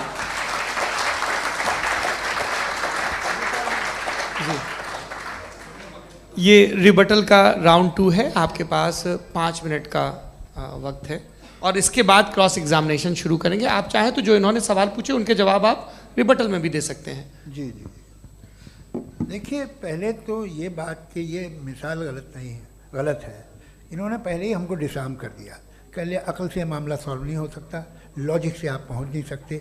ये एक मेटाफिजिकल चीज़ है। मेटाफिजिकल अजीब सा लफ्ज़ है, ठीक से किसी को माने नहीं मालूम इसके, तो ऐसा लगता है कुछ बड़ी चीज़ है। अरे भाई क्या होता है मेटाफिजिकल, बताओ, खड़ी हो। ये एक लफ्ज़ है जो कहीं भी इस्तेमाल हो जाता है। जब आप एक बात कर रहे हैं और आप मुझसे बहस कर रहे हैं तो मुझे मेटाफिजिकल मत बताइए, आप लॉजिकली मुझे प्रूफ किए। और अगर लॉजिकली आप नहीं बात करते साहब ये मेटाफिजिकल है, तो फिर हम आप बात क्या कर रहे हैं? मेरा आपका किस ज़बान में कॉन्वर्सेशन होगा? और ये कहना कि वक्त पहले नहीं था, तो फिर क्यों कहते हैं ये हमेशा से और हमेशा रहेगा? हमेशा वक्त है, तो आप कैसे कहते हैं वो हमेशा से है और हमेशा रहेगा? हमेशा का मतलब है कोई वक्त, अगर वक्त ही नहीं है तो हमेशा कैसे? बाहर वो रहेगा। अब मैं ये देखता हूँ, आपने कहा ना कि वहाँ रेप ज़्यादा होते हैं, तो हम एक बात देखते हैं कि ये दुनिया जिस पे वो कादर मुतलक है, जिसकी मर्ज़ी के बगैर पत्ता भी नहीं हिलता, ओमनीपोटेंट है, ये दुनिया चल कैसे रही है? और इस दुनिया का हाल क्या है? 45,000 बच्चे जो 10 साल की उम्र से कम थे वो गाजा में मरे। भूख से काला हांडी में बच्चे मरते हैं और डिप्थेरिया से मरते हैं। डिप्थेरिया अजीब मर्ज है, गले में जाली बनना शुरू होती है, बच्चा नीला हो जाता है, गरीब का बच्चा, इसलिए कि वो पास इलाज नहीं। ये कादर मुतलक है, जो चाहे कर दे। इससे आप दुआएं मांगते हैं हमारी, ये काम कर दे वो कर दे, तो इसका मतलब डे टू डे लाइफ में वो इंटरफेयर करता है और ये देख रहा है वो। अगर वो वाकई भी है फॉर डिस्कशन सेक, तो मैं जब दुनिया देखता हूँ तो मेरे दिल में उसके लिए कोई इज्जत नहीं पैदा होती। ये क्या कर रहे हो तुम पूरे ऑल पावरफुल हो, ओमनीपोटेंट हो, ओमनी प्रेजेंट हो। तुम तो वहाँ गाजा में रहे होगे ना, तुम हर जगह हो। तुम देख रहे थे कि बच्चे की कैसे धज्जियाँ उड़ रही, तुम देख रहे थे और तुम चाहते हो मैं तुम्हारी परस्तिश करूँगा, तुम हो भी। अरे यार, इससे अच्छे तो हमारे चीफ प्राइम मिनिस्टर हैं, कुछ तो ख्याल करते हैं। कमाल है, आप किसकी इबादत कर रहे हैं? अगर वो है भी, ये दुनिया नाइंसाफी से, जुल्म से, जबर से, तशद्दुद से भरी हुई। और आप ये मत कहिएगा कि वो देख रहा है और वो बताएगा एक दिन। अगर वो देख रहा है और इंटरफेयर नहीं करता तो आप दुआ क्यों मांगते? आप कहते हैं मेरा ये काम करा दे, इसके मतलब है वो दखल दे सकता है, वो आपको नौकरी दिलवा सकता है, भले दूसरे आदमी को न मिले, मगर आपका काम कर देगा चूंकि आपने दुआ मांगी है। तो जब वो आपको नौकरी दिला सकता है, लड़की की शादी कर सकता है, बेटे को ग्रीन कार्ड दिलवा सकता है, तो कम से कम ये जो मर रहे हैं बच्चे, इनको रोक दे, कुछ तो करे। मुझे तो दुनिया में, इस दुनिया का कोई मालिक है, इसका ओमनीपोटेंट कोई रूलर है, और ये दुनिया ऐसी चल रही है। मैं तो चाहूँगा कि भाई ना हो, अगर हो तो बड़ी शर्मिंदगी की बात है। शुक्रिया।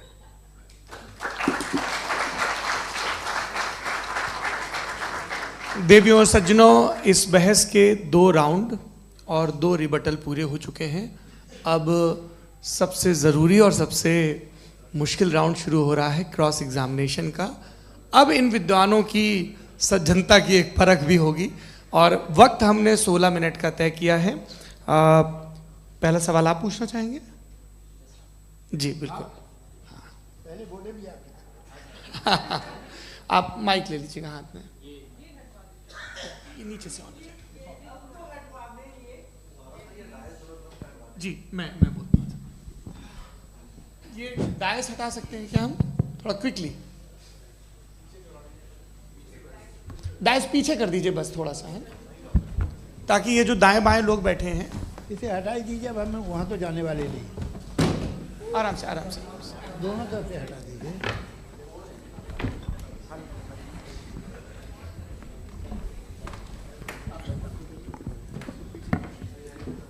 इस बीच आप लोग भी अपने अपने सवाल तैयार कर लें। ये ध्यान रखेंगे कि मैं यहाँ से सवाल लूँगा, आप लोगों को अपना हाथ ऊपर करना है, अपना नाम बताना है और अधिकतम 3 वाक्यों में अपना सवाल पूरा करना है। कई लोग सवाल की जगह भाषण देने लगते हैं, उससे आज बचना है। जी मुफ्ती साहब, पहला सवाल आपका, 16 मिनट हैं, हम दोनों लोगों के सवाल लेंगे। जी जी बहुत शुक्रिया। आपकी जो अभी बात हुई बहुत अहम थी, मैं इसको चाहूँगा कि आगे डिस्कस करूँ, लेकिन चूँकि अभी वो सेगमेंट है क्रॉस एग्जामिनेशन, तो सबसे पहला सवाल आपसे ये है कि जो मैं इतनी देर से कॉन्टिंजेंसी आर्ग्यूमेंट आपको बता रहा था, ये अकल से ही बता रहा था हजरत, आप ये बताएं कि आप इन्फिनिट रिग्रेस ऑफ कॉजेस को पॉसिबल मानते हैं या नेसेसरी बीइंग के एग्जिस्टेंस को सही समझते हैं? चूंकि 2 ही ऑप्शन हो सकता है, आप ये बताएं।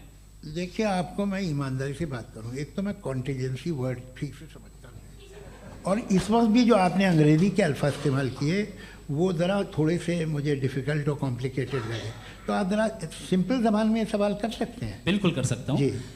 यूनिवर्स की हर चीज़ कॉन्टिंजेंट होने का मतलब ये है कि वो अपने एग्जिस्टेंस में किसी के ऊपर डिपेंडेड है। जो भी चीज़ डिपेंडेड होगी वो चीज़ इंडिपेंडेंट नहीं हो सकती, तो उसका कोई ना कोई कॉज होगा। तो अब आप क्या समझते हैं कि ये इन्फिनिट रिग्रेस है, यानी कॉज पर कॉज, कॉज पर कॉज, कॉज पर कॉज, और कभी कोई यानी ये एंडलेसली चलता रहा? क्योंकि अगर ऐसा होगा तो हम तो एग्जिस्टेंस में आते ही नहीं। लॉजिकली ये मुत्तफक अलैह चीज़ है, मुत्तफक अलैह, अग्रीड अपॉन। ओके,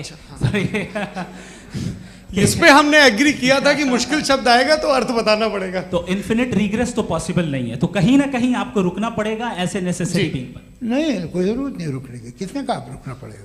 आप रुकते हैं खुदा पे, आप नहीं रुकते। आप कहते हैं वो हमेशा से, जब उस वक्त से जब वक्त नहीं था। आप कहाँ रुकते हैं कि अब हुआ था वो? आप नहीं कहते। हम क्यों नहीं मान सकते कि यूनिवर्स जो है और बल्कि मल्टीवर्सेस जो है वो हमेशा से हैं, वो बनती है, बिगड़ती है। एक हमारे यहाँ एक चीज़ है ब्लैक होल, वो समेट लेता है वापस, फिर ब्लास्ट होता है, फिर फैल जाता है। और इसमें हमारी तो खैर कोई औकात ही नहीं है। इंसान की एक छोटे से ज़र्रे पे हम 50-60 साल की उम्र रखते हैं, जो करोड़ों अरबों साल की कायनात है उसमें, और पैदा भी नहायत ही बेहुदा वजह से हुए थे। तो इसमें ये सोचना कि इसकी वजूहात और ये क्यों है, ये डिपेंडेंट है, ये हम देख रहे हैं। क्या मालूम, आप सोचिए कि ये जो फैल रही है कायनात, ये कहाँ फैल रही है, ये कहाँ जा रही है, और ये फैल क्यों रही है? अरे बना ली थी तुमने, रुको भैया काफ़ी है। ये फैल क्यों रही है? ये और कौन सी कायनात जिसे मैं दूरबीन से देखता हूँ तो 2 बिलियन लाइट ईयर पे है, उससे मेरा कोई वास्ता ही नहीं है। 2 बिलियन ईयर यानी अगर मैं 80,000 माइल्स पर सेकेंड से चलूँ तो 20 करोड़ साल में वहाँ पहुँच जाऊँगा। इसकी ज़रूरत क्या थी? ये दुनिया, ये कायनात तो इंसान अशरफुल मखलूक़ात के लिए बनाई गई ना। तो ये सब ये टर्म समझ में नहीं आया, इसमें कोई ख़ास समझने वाली बात थी भी नहीं। ये जो अल्टीमेट कहा यह जाता है कि ये जो पूरी यूनिवर्स है, ये जो दुनिया है, ये इंसान के लिए बनाई गई। अच्छा, ये सब इंसान के लिए। क्यों साहब, सही है ना? बिल्कुल, लेकिन इसका ये मतलब नहीं कि किसी चीज के पीछे रीजन आपको नहीं पता तो रीजन नहीं है, इसे कहते हैं नहीं, मुझे नहीं पता, लेकिन मेरी जिम्मेदारी नहीं है। वो बिल्कुल सही कहा था उसने, बर्टन रसल ने। आपने उसे मजाक में टाल दिया कि भाई आप एक दावा कर रहे हैं, मैं क्यों कहूं कि ये गलत है दावा? आप प्रूफ कीजिए, मेरे पे जिम्मेदारी ही नहीं है, मैंने थोड़ी कहा है। आप प्रूफ कीजिए कि ये सही है। आप आर्ग्यूमेंट ऑफ कॉन्टिंजेंसी का जवाब ही नहीं दे रहे हैं। पूछना चाहेंगे? आप सवाल पूछना चाहेंगे मुफ्ती साहब से? क्योंकि ये क्रॉस एग्जामिनेशन का दौर है। आप जैसे पहले बोल रहे थे फेथ को लेके कुछ, मैं ये पूछना चाहूँगा कि खुदा ने जो भी रेवलेशन किए हैं, एक मज़हब के लिए बहुत से मज़हबों में किए हैं, अलग अलग रेवलेशन है। कहीं कुछ एक बातें हैं, कॉन्ट्रडिक्शन भी है आपस में, कहीं कुछ आप कर सकते हैं, कहीं कुछ नहीं कर सकते। ऐसा नहीं है कि सबकी कोड ऑफ मॉरल एक है। तो ये किस्सा क्या है?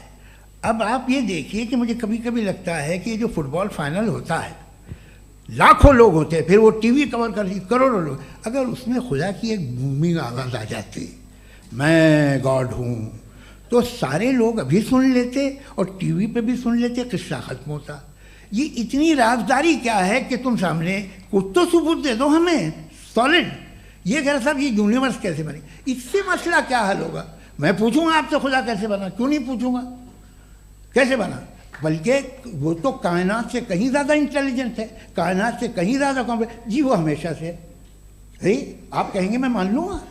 अच्छा, दोयम वो कादिर मुतलक, यानी कादिर मुतलक का मतलब ओमनीपोटेंट, वो जो चाहे कर सकता है। आपको नौकरी दिलवा सकता है, आपकी अच्छी जगह शादी करवा सकता है, आपके पड़ोसी का मुकदमा हरवा सकता है, आपको जिता सकता है, सब काम करता है। थोड़ा सा माइक क्लोज जी। वो इस दुनिया को चला कैसे रहा है? ये दुनिया कैसे चल रही है? आपको इस पर हैरत नहीं होती? या क़यामत के बाद कभी एक जस्टिस होगा, जब ये बच्चा मर चुका होगा, जिसकी धज्जियाँ उड़ गई बम से, इसको इंसाफ मिलेगा तब? अच्छा, अब जवाब दूं? हाँ जी, मैं इसीलिए आप की तरफ। सबसे पहले आपने रेवलेशन और स्क्रिप्चर्स की बात की, इस पे मैं बात कर सकता हूं, लेकिन आज नहीं करूंगा चूंकि वक्त कम है, कभी और इस पे डिस्कस करेंगे। मैं तैयार हूं उस पे भी बात करने के लिए। ये अभी से राउंड 2 की भूमिका तय हो रही है। Does God exist round 2? चूंकि आज गॉड के एग्जिस्टेंस पे बात है, तो मैं उसी के रिलेटेड जो है आपके सवालात को एंटरटेन भी करूंगा और मैं भी पूछूंगा। आपने कहा कि आपने साबित ही नहीं किया, जबकि आर्ग्यूमेंट ऑफ कॉन्टिंजेंसी बुनियादी आर्ग्यूमेंट है। आप मुझे कॉन्टिंजेंसी का मतलब बताइए, आपका मतलब क्या? कॉन्टिंजेंसी कॉन्टिंजेंसी का मतलब यह हुआ कि हर वो वजूद जो किसी भी चीज का पाबंद है, हर वो वजूद या हर वो चीज जो अपने एग्जिस्टेंस में किसी भी चीज के पाबंद है और उससे बाउंड है, उसको उसकी ज़रूरत है, उस पर डिपेंड करती है, तो जाहिर सी बात है कि उसका कोई ना कोई कॉज होता है। ये तो अक्ल की बात है। ये आप रीजनिंग की बात करते हैं, मैं वही कर रहा हूं। दूसरी चीज आपने ये बात कही कि इतने बिलियन लाइट ईयर्स दूर है, उसका मेरा क्या लेना देना। फिर मेरे ख्याल से आपको ये नहीं कहना चाहिए I think therefore I am an atheist. आपको सोचना चाहिए, सिर्फ आप एक लिमिटेड दायरे में रहकर नहीं सोचें, बल्कि बाहर निकलकर सोचें। आपने तीसरा सवाल किया, आपने 2-3 सवाल एक साथ। ऐसी बातें ना कीजिए, कुछ लोगों को इतराज हो जाएगा आप पे कि आप कुछ भी सोचिए। ये इजाज़त आपको है नहीं, मुझे है।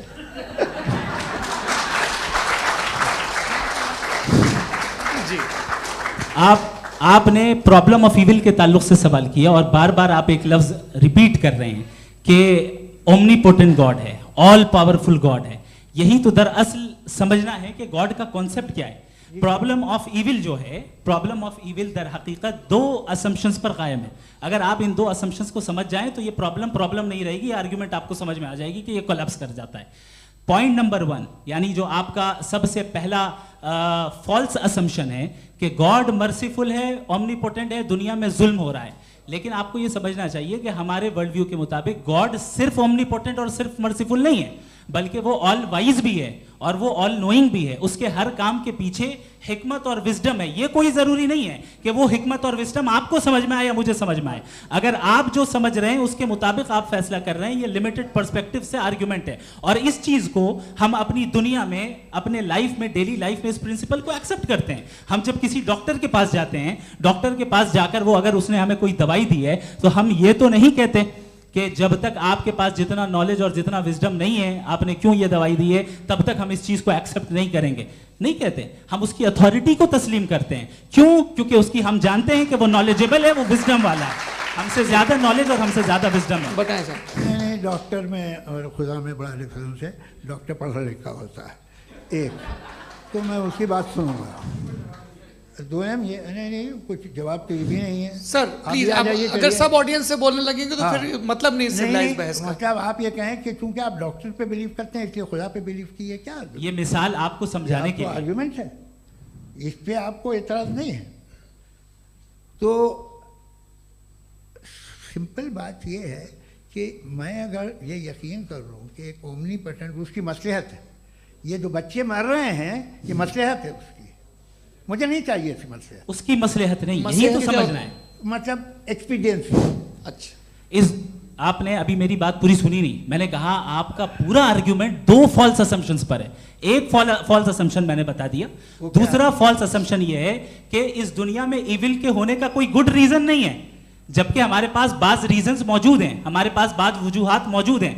अगर इस दुनिया में इविल ना हो तो आप गुड को डिफाइन कैसे करेंगे? अगर जुल्म ना हो आप इंसाफ को समझेंगे कैसे? अगर तारीकी ना हो तो आप लाइट को समझेंगे कैसे? बहुत अच्छे। अभी और सुन लें, अभी और बाकी है। ये तो बात बहुत पसंद आई साहब मुझे, कि जब तक रेप ना हो तब तक औरतों की इज्जत का ख्याल आपने मेरा जवाब पूरा सुना ही नहीं। जब तक के बच्चों का कत्ल ना किया जाए तब तक आपको बच्चों की मासूमियत की इज्जत। आपने पूरा जवाब सुना ही नहीं। क्या बात है, क्या आपने नुक्ता निकाला? आपने पूरा जवाब सुना ही नहीं। आप सुन लें, मेरी बात सुन लें। ये मैंने आपको एक चीज बताई। दूसरी चीज, इस दुनिया में हम आए हैं टेस्ट के लिए, हमारा टेस्ट हो रहा है और हर इंसान का अलग अलग अंदाज में टेस्ट होता है। और इस दुनिया में अगर इविल मौजूद है तो वो इविल जरिया है हमारे अंदर ह्यूमन नोबल क्वालिटीज को डेवलप करने का और अलग अलग फील्ड में प्रोग्रेस करने का। और अगर हमारे अंदर और इस दुनिया में इविल नहीं होता तो बताइए टेस्ट का मतलब क्या होता? अगर मैं अपने स्टूडेंट को एमसीक्यूज दूं और उसमें सिर्फ राइट आंसर लिख कर दे दूं और कहूं तुम्हारा टेस्ट हो गया, ये मीनिंगलेस है। इस दुनिया में अगर हम टेस्ट के लिए आए हैं तो जाहिर है गुड एंड इविल दोनों मौजूद है। बताइए। तो अगर गुड एंड इविल दोनों मौजूद है तो ये इविल भी खुदा का बनाया हुआ है? जी हाँ, खुदा का बनाया हुआ है। लेकिन अच्छा, चलो अच्छी बात। जी बिल्कुल, तो बिल्कुल मतलब खुदा ने बनाया। अभी तो ये है कि जो मेजॉरिटी है दुनिया में वो इविल है, तो ये खुदा एक्चुअली इविल के साइड पे लग रहा है मुझे। बिल्कुल भी नहीं, मैं बताता हूं। मेजॉरिटी में तो वो है।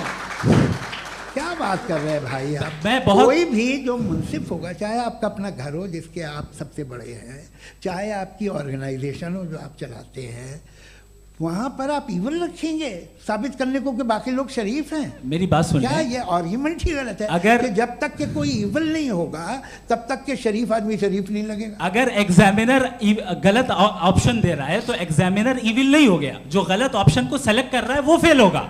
क्रिएटर ने इविल को बनाया है लेकिन वो इविल नहीं है। अच्छा सुनिए मेरी बात, लेट मी कंप्लीट सर। जी जी। क्रिएटर ने इविल को बनाया है टेस्ट के लिए, वो इविल नहीं है। इविल वो होगा जो उसे इख्तियार करेगा। छुरी को बनाने वाला गलत नहीं होता है, छुरी का गलत इस्तेमाल करने वाला गलत होता है। रेप को कैसे गलत इस्तेमाल करते हैं? रेप इंसान के फ्री विल का नतीजा है। ये रेप कैसे गलत इस्तेमाल होता है? ये मुझे अब सुन लें, अब सुन लें। गलत इस्तेमाल होता है। हाँ मैं बता रहा हूँ ना, कैसे गलत? मैं बता रहा हूँ कि जो इविल इस दुनिया में मौजूद है उसके कई सारे तरीके हैं। एक तरीका इंसान का अपना फ्री विल है। अब अगर कोई रेपिस्ट रेप कर रहा है तो इसका गॉड का कसूर नहीं है, वो अपने फ्री विल का गलत इस्तेमाल कर रहा है, उसको सजा मिलनी चाहिए। अच्छा। और उसी के लिए जहन्नम बनाई गई है। ये फ्री विल का भी बड़ा चक्कर। आप जब कोई बुरा काम करते हैं या कोई बुराई होती है तो ये कहा जाता है कि ये फ्री विल है। 7 billion free wills are moving on this planet. 7 billion free will. और एक आदमी अपनी फ्री विल से मुझे कत्ल कर दे तो मैं खुदा की मर्जी से मरा हूँ कि इसकी फ्री विल की वजह से? मेरी मौत खुदा के हाथ है या ये फ्री विल वाले के हाथ है? खुदा ने फ्री विल का निजाम बनाया है और उस निजाम का गलत इस्तेमाल करके कोई आपको मार रहा है, इस्तेमाल करके मेरा कत्ल कर देता है। अब मेरी मौत का जिम्मेदार कौन है? वो इंसान जिम्मेदार है। वो इंसान जी। तो ये कहना कि और उसको सजा मिलेगी। तो अब आप आगे चलिए कि ये तय करना कि अल्लाह ही या अल्लाह ने खुदा ही जिंदगी देता है, खुदा ही मौत देता है, ये गलत है। बिल्कुल गलत नहीं है। हाँ, नहीं, निजाम उसी ने बनाया फ्री विल का, निजाम मौत और हयात का उसी ने बनाया। You are contradicting yourself. अभी आपने कहा कि एक आदमी ने फ्री विल से आपको मार दिया, इसमें उसे फ्री विल दी गई थी, उसने गलत इस्तेमाल किया। 7 billion free wills are moving on this planet और आप चाह रहे हैं कि मैं सिर्फ खुदा का ध्यान करूं। ये 7 बिलियन फ्री विल्स को मुझे लुक आफ्टर करना पड़ेगा कि नहीं? ये तो तबाहियां कर रही हैं और तबाहियां ज़्यादा हो रही हैं। बिल्कुल। तो अगर आप बताएं अगर खुदा नहीं है फॉर एग्जाम्पल, तो आप इविल को कैसे डिसाइड करेंगे? यानी how can you define evil objectively without God? देखिए, दुनिया में 2 तरह के जानवर हैं। एक जो अकेले रहते हैं जंगल में और एक जो ग्रुप्स में रहते हैं। ग्रुप में जो भी रहेगा, चाहे वो आपका फाउंडेशन हो, चाहे कोई क्लब हो, चाहे कोई पॉलिटिकल पार्टी हो, चाहे कोई यूनिट हो, उसमें आपको इंटरैक्ट करने के रूल बनाने पड़ेंगे। यानी लोग तय करेंगे। लोग तय करेंगे। अगर लोगों ने ये तय किया कि किसी का रेप करना सही है, आप जस्टिफाई करेंगे? नहीं, आपका फाउंडेशन तो ये हो गया ना कि लोग ही विल डिसाइड करेंगे। नहीं। अरे दुनिया में ऐसे ग्रुप्स हैं जो रेप को जायज़ मानते हैं सर्टेन हालात में। मैं डिटेल में नहीं जानूंगा, आप भी जानते हैं। ये जो आईसिस वाले थे जिन्होंने क्या किया था, तो उन्होंने क्या किया उसका खुदा से कोई ताल्लुक नहीं है सर। मैंने सिंपल सवाल किया कि इविल को आप डिफाइन करते कैसे हैं? आइए वापस आइए जी। आप साथ में तभी रह सकते हैं जब कुछ आप ऐसे उसूल डेवलप करें जिसमें हर एक का बेसिक तहफ़्फ़ुज़, हर एक का बेसिक राइट हो और हर एक को कोई आराम मिले। यही तरीक़ा है किसी भी ऑर्गेनाइजेशन जिसमें एक से ज़्यादा लोग हैं और वो ऐसे चलती है ज़िंदगी। उसमें अगर आप गड़बड़ करेंगे तो तबाही होगी, नुकसान होगा, बर्बादियाँ आएंगी।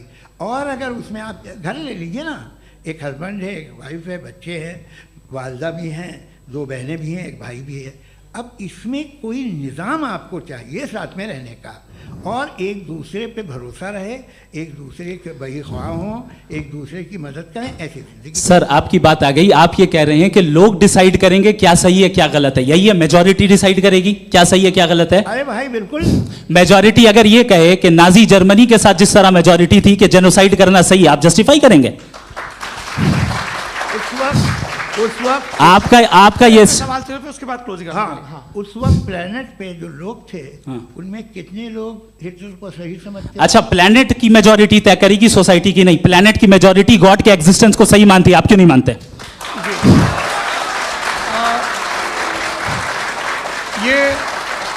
हेलो ये क्रॉस क्वेश्चन का राउंड यहाँ पर समाप्त होता है। और ये बड़ा अच्छा है कि इस तरह से फ्रेगमेंट कर दिया गया है ताकि जो मरकरी ऊपर जा रहा है नीचे जवाब दे दूं जी। प्लेनेट की ज़्यादातर मेजॉरिटी कुछ दूसरे मजहबों के खुदा को मानती है।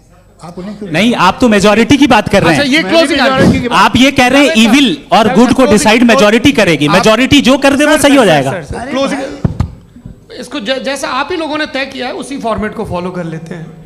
हाँ भाई, मैंने तो भले लोगों पे एतबार किया और तब मॉडरेशन तय किया। जी, आपके पास 5 मिनट का वक्त है, क्लोजिंग आर्ग्यूमेंट है, उसके बाद हम ऑडियंस से क्वेश्चन आंसर लेंगे जावेद साहब की क्लोजिंग आर्ग्यूमेंट के बाद। ओके, बहुत शुक्रिया जी। हमारा जो टॉपिक है डज गॉड एग्जिस्ट, मैं इस पे इतने एकेडमिक तैयारी करके आया था, मुझे था कि मैंने सोचा था कि कई सारे मैं आर्ग्यूमेंट्स दूंगा, लेकिन वक्त की भी किल्लत और जावेद साहब बार बार इधर उधर चले जा रहे थे तो उसको भी थोड़ा एंटरटेन करना पड़ गया। डज गॉड एग्जिस्ट पे मैं एक ही आर्ग्यूमेंट दे पाया। आर्ग्यूमेंट्स बहुत हैं और डेफिनेटिव आर्ग्यूमेंट्स हैं, और मेरे आर्ग्यूमेंट को किसी एक राउंड में भी इन्होंने एंटरटेन नहीं किया और रेफ्यूट नहीं किया, एक राउंड में भी नहीं, एक राउंड में भी नहीं। और ना ही अभी आपका क्लोजिंग आर्गुमेंट आएगा, नहीं वो बता देना। Argument of contingency sir. अरे मैं आपसे कई बार कह चुका हूँ कंटीजेंसी का मतलब अब मैं कैसे समझाऊं आपको आपस में? हाँ, आप और कितने आसानी से समझाऊं मैं, मुझे तो नहीं समझ में आ रहा है। आप अपनी आर्ग्यूमेंट ऑफ कंटीजेंसी उर्दू में बोल सकते हैं। हाँ, आप अपनी बात पूरी कर लें जी, आखिरी 4 मिनट। दूसरी चीज, just a minute please ma'am, can I talk? दूसरी चीज ये है कि आपने एक तो इसका जवाब नहीं दिया, दूसरा आपने गॉड के ना होने पर कोई डेफिनेटिव आर्ग्यूमेंट नहीं दिया, सिर्फ मजहब पे बात कर रहे हैं आप। मजहब तो आज हमारा टॉपिक ही नहीं था, आज तो हमारा टॉपिक हो, आप मजहब से ले लेकर आईएस तक चले गए। भाई हमारा क्या ताल्लुक है उससे? We condemn them.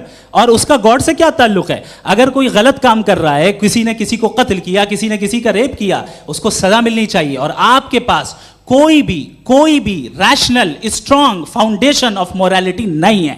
आपने कहा कि मेजॉरिटी तय करेगी सोसाइटी की, वो सही होगा। मैंने कहा हिटलर को फिर आप सही कहेंगे, नहीं नहीं नहीं नहीं, प्लैनेट की सोसाइटी की मेजॉरिटी तय करेगी। तो प्लैनेट की मेजॉरिटी गॉड के एग्जिस्टेंस को मानती है, आप कह रहे हैं ये रिलीजियस है। तो यानी आपके पास कोई स्ट्रॉन्ग फाउंडेशन नहीं है ऑब्जेक्टिव मोरालिटी का। ऑब्जेक्टिव मोरालिटी का अगर कोई फाउंडेशन है तो वो सिर्फ गॉड है, गॉड है, गॉड है। थैंक यू जी। ये मुफ्ती शमाइल नदवी साहब का क्लोजिंग आर्ग्यूमेंट था। अब हमारे पास जी ये बड़ा अच्छा है कि दोनों लोगों को मॉडरेटर से शिकायत भी और बोल रहे हैं भाई हमारी शाबाशी भी तो करते चलो। अब मेरी बात जी, आपके पास जावेद अख्तर साहब 5 मिनट का वक्त है, ये आपका क्लोजिंग आर्ग्यूमेंट है, टाइम रीसेट कर दें जी। देखिए, बहुत सारी बातें हैं। गॉड का डेफिनेशन दुनिया के किसी भी रिलीजन में है कि वो ओमनीपोटेंट है, ओमनीप्रेजेंट है, he is just, he is kind, he loves you and so on.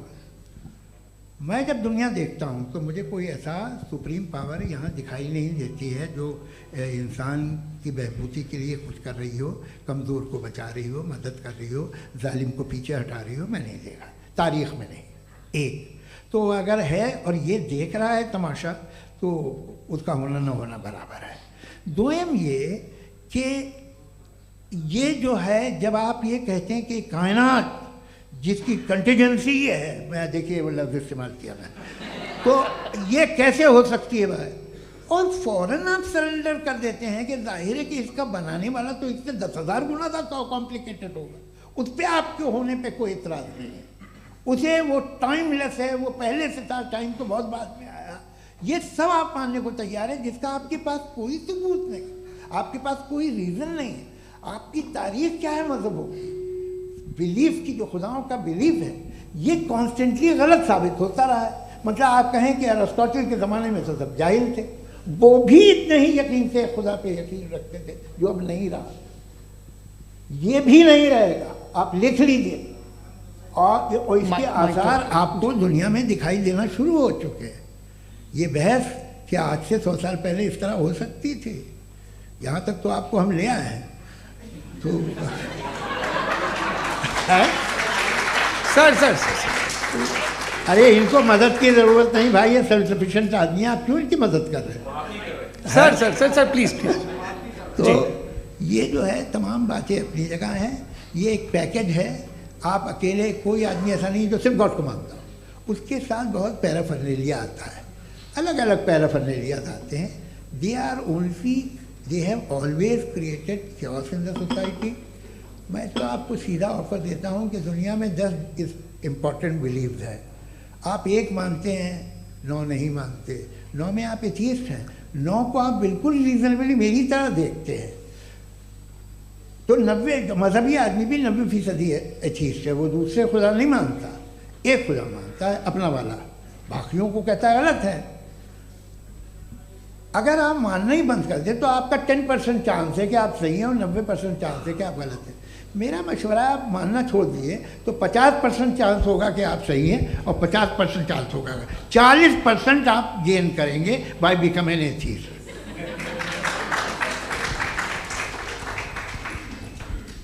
ये एक फरसूदा ख्याल है, ये ख़त्म हो रहा है। हो सकता है मेरी ज़िंदगी में ना हो, लेकिन ये हो जाएगा। जो बातें ये इनको आप मेटाफिज़िकल ये वो ऐसे रिस्पेक्टेबल टर्म दे दिए, ये तो उन लोग के हैं जिन्हें ना फिज़िक्स मालूम थी ना मेटा मालूम था, ये उन्होंने आपको दिए हैं। जी बहुत शुक्रिया आप दोनों लोगों का। और अब इस बातचीत का आखिरी राउंड शुरू होगा, डज गॉड एग्जिस्ट की ये बहस मुफ्ती शमाइल नदवी और जावेद अख्तर साहब के बीच। आप लोग अपने अपने हाथ ऊपर करेंगे, मैं यहाँ से तय करूँगा। और माइक हमारे पास है क्या? एक ही माइक है ऑडियंस के लिए? 2 माइक है, एक इस तरफ एक इस तरफ, ठीक है। तो जी सबसे पहले हमारी सहयोगी हैं मारिया शकील जी, पूछिए सवाल। थोड़ा सा रुकेंगे ताकि कैमरे का फ्रेम आप पर आ जाए, आपकी तो प्रैक्टिस है टीवी की। जी नदवी साहब, मैं खुदा को मानती हूँ, पहले मैं इसी प्रमाइस से शुरू कर रही हूँ और ये बता रही हूँ आपको, मैं मानती हूँ। लेकिन कुछ सवाल हैं जो जावेद साहब ने उठाया, उसका जवाब आपको देना चाहिए। पहला सवाल ये कि गज़ा में सालों से छोटे बच्चे मर रहे हैं, वो उनको अगर खुदा मर्सीफुल है, हम मानते हैं कि अल्लाह ताला में बहुत ताकत है, तो वो बच्चे क्यों मर रहे हैं? दूसरी बात ये कि अगर कंटिजेंसी की जो आप बात करते हैं, पूरे मुस्लिम ममालिक मिल कर के भी उन गज़ा के बच्चों को क्यों नहीं बचा पा रहे हैं? क्योंकि अगर वो चाहते, क्योंकि अल्लाह ताला उन पर हुकूमत करते हैं, सब पर हुकूमत करते हैं, तो वो उनको क्यों नहीं बचा? जी थैंक यू वेरी मच। बहुत अच्छा किया आपने इस चीज़ को जिक्र कर दिया, मैं इसको और अच्छे से एक्सप्लेन करने की कोशिश करता हूँ। देखें, जहाँ तक आपने कहा कि गज़ा के बच्चों को मारा जा रहा है, देखें 2 वर्ल्ड व्यू है, एक एथीस्टिक वर्ल्ड व्यू, एक थीस्टिक वर्ल्ड व्यू है। बच्चे मर रहे हैं दोनों वर्ल्ड व्यू में, लेकिन हमारा वर्ल्ड व्यू कह रहा है कि रिकॉम्पेंस है, ये कह रहे हैं कि उनका मरना बेकार जाने वाला है, कोई उसका रिकॉम्पेंस नहीं है, चूंकि इनके यहाँ आखिरत और अल्लाह का कोई तसव्वुर या गॉड का कोई तसव्वुर नहीं है। आपने ये सवाल किया कि गॉड मर्सीफुल है, क्यों नहीं रोकता? ये मैंने बताया कि ये मिसकंसेप्शन है लोगों के दरमियान कि गॉड को सिर्फ मर्सीफुल और ओमनीपोटेंट समझते हैं। गॉड के सिर्फ यही 2 एट्रीब्यूट्स नहीं हैं, गॉड के कई सारे एट्रीब्यूट्स हैं, उनमें से अल हकीम भी है, उनमें से ऑल वाइज भी है, ऑल नोइंग भी है। लिहाजा अगर इस दुनिया में किसी को तकलीफ आ रही है और गॉड उसको नहीं रोक रहा है, वो इसलिए नहीं रोक रहा है चूंकि इंसानों को फ्री विल दिया गया है। ठीक इसी तरीके से अगर एक डॉक्टर किसी छोटे बच्चे को इंजेक्शन लगा रहा है, उसे तकलीफ पहुंच रही है, उसके लिमिटेड पर्सपेक्टिव के एतबार से ये गलत हो रहा है और डॉक्टर बुरा है। लेकिन जब आप ब्रॉडर पिक्चर को देखेंगी, आपके और हमारे पास सिर्फ एक पिक्सल है, हमें इतना नजर आ रहा है कि गज़ा में कत्ल हो रहा है, लेकिन इसके पीछे कितना रिकॉम्पेंस उनको मिलने वाला है, पूरा पिक्चर गॉड के पास है। तो एक पिक्सल से आप पूरे पिक्चर को कभी भी जज नहीं कर सकती। आप इसमें कुछ जोड़ना चाहेंगे? आपको कुछ बोलना है इसमें? भैया आपने बहुत अच्छा जस्टिफिकेशन दिया। या आप वो जो वहाँ के प्राइम मिनिस्टर इजराइल के उन्हें भेजिए, वो बहुत खुश होंगे। आप जस्टिफिकेशन दे देना कि अगर गॉड नहीं है तो बच्चे क्यों मर रहे हैं, आप बताएं। वो ये सवाल पूछ रहे हैं कि अगर आप ईश्वर का अस्तित्व नहीं मानते हैं तो उन बच्चों की मौत को आप कैसे इंटरप्रेट करते हैं? भाई ये दुनिया जो है, जो ताकतवर लोग होते हैं वो एक नाइंसाफ़ी करते हैं। तो ये अच्छा काम है आपके नज़दीक, तो नेचर नाइंसाफ़ी पे मबनी है। अरे मेरे भाई, आप नेचर की कहाँ बात कर रहे हैं, तो इंसान की बात। तो फिर जब मैं इंसान की बात कर रहा था, आप नेचर की बात करने लग गए। क्रॉस एग्जामिनेशन नहीं। हाँ, अब आप मुझे बोलने नहीं देंगे तो अलग बात है, आप बोलिए, मुझे कोई जल्दी नहीं। जी नहीं, ये क्रॉस एग्जामिनेशन मुझे बोल तो लेने दीजिए। जी बोलिए। क्या बात ये है कि ह्यूमन सोसाइटी तभी साथ में रह सकती है जब वो मोहब्बत से, एकता से, एक दूसरे के एहतराम करके रहे। इसके अलावा पॉसिबल नहीं है, अकेले तो इंसान रह ही नहीं सकता। वहाँ पर कुछ लोग हैं जो फाउल करते हैं, वो फाउल हमेशा से तारीख में होता आया है। आज ये हो रहा है, जो हो रहा है बहुत बुरा हो रहा है, बहुत जालिमाना है, बहुत जाबराना है। उसको आप कहें कि ये बच्चों को कॉम्पनसेशन मिल जाएगा या इसकी इंजेक्शन है, इंजेक्शन तो हेल्थ के लिए दिया जाता है। आप ये कह रहे हैं कि ये बच्चों की जो धज्जियां उड़ रही हैं ये इंजेक्शन है, ये टेस्ट है, ये टेस्ट है और उस टेस्ट में उनको ऐसा रिकॉम्पेंस मिलेगा जो आपके तसव्वुर के बाहर है। ये आप 3 बरस के बच्चे को बारूद से उड़ा के टेस्ट ले रहे हैं, वाह। वो नहीं ले रहा है, खुदा नहीं उड़ा रहा है, इजराइल उड़ा रहा है। जी, ये तो उसको कंडेम अगला सवाल लेते हैं प्रोफेसर पुरुषोत्तम अग्रवाल। मुफ्ती साहब, एक निवेदन आपसे है कि कम से कम थोड़ा सा माइक क्लोज एक रिलीजियस और फिलोसफिकल कर मैं प्लीज, एक रिलीजियस और फिलोसफिकल ट्रेडिशन है जो ब्रह्मांड को यानी यूनिवर्स को ही अंतिम मानती है। सर्वम खलु इदम ब्रह्मम, this is Chandogya Upanishad, and it completely rules out the existence और नेसेसिटी, आपके शब्दों में necessity of a creator, the creation itself is the creator.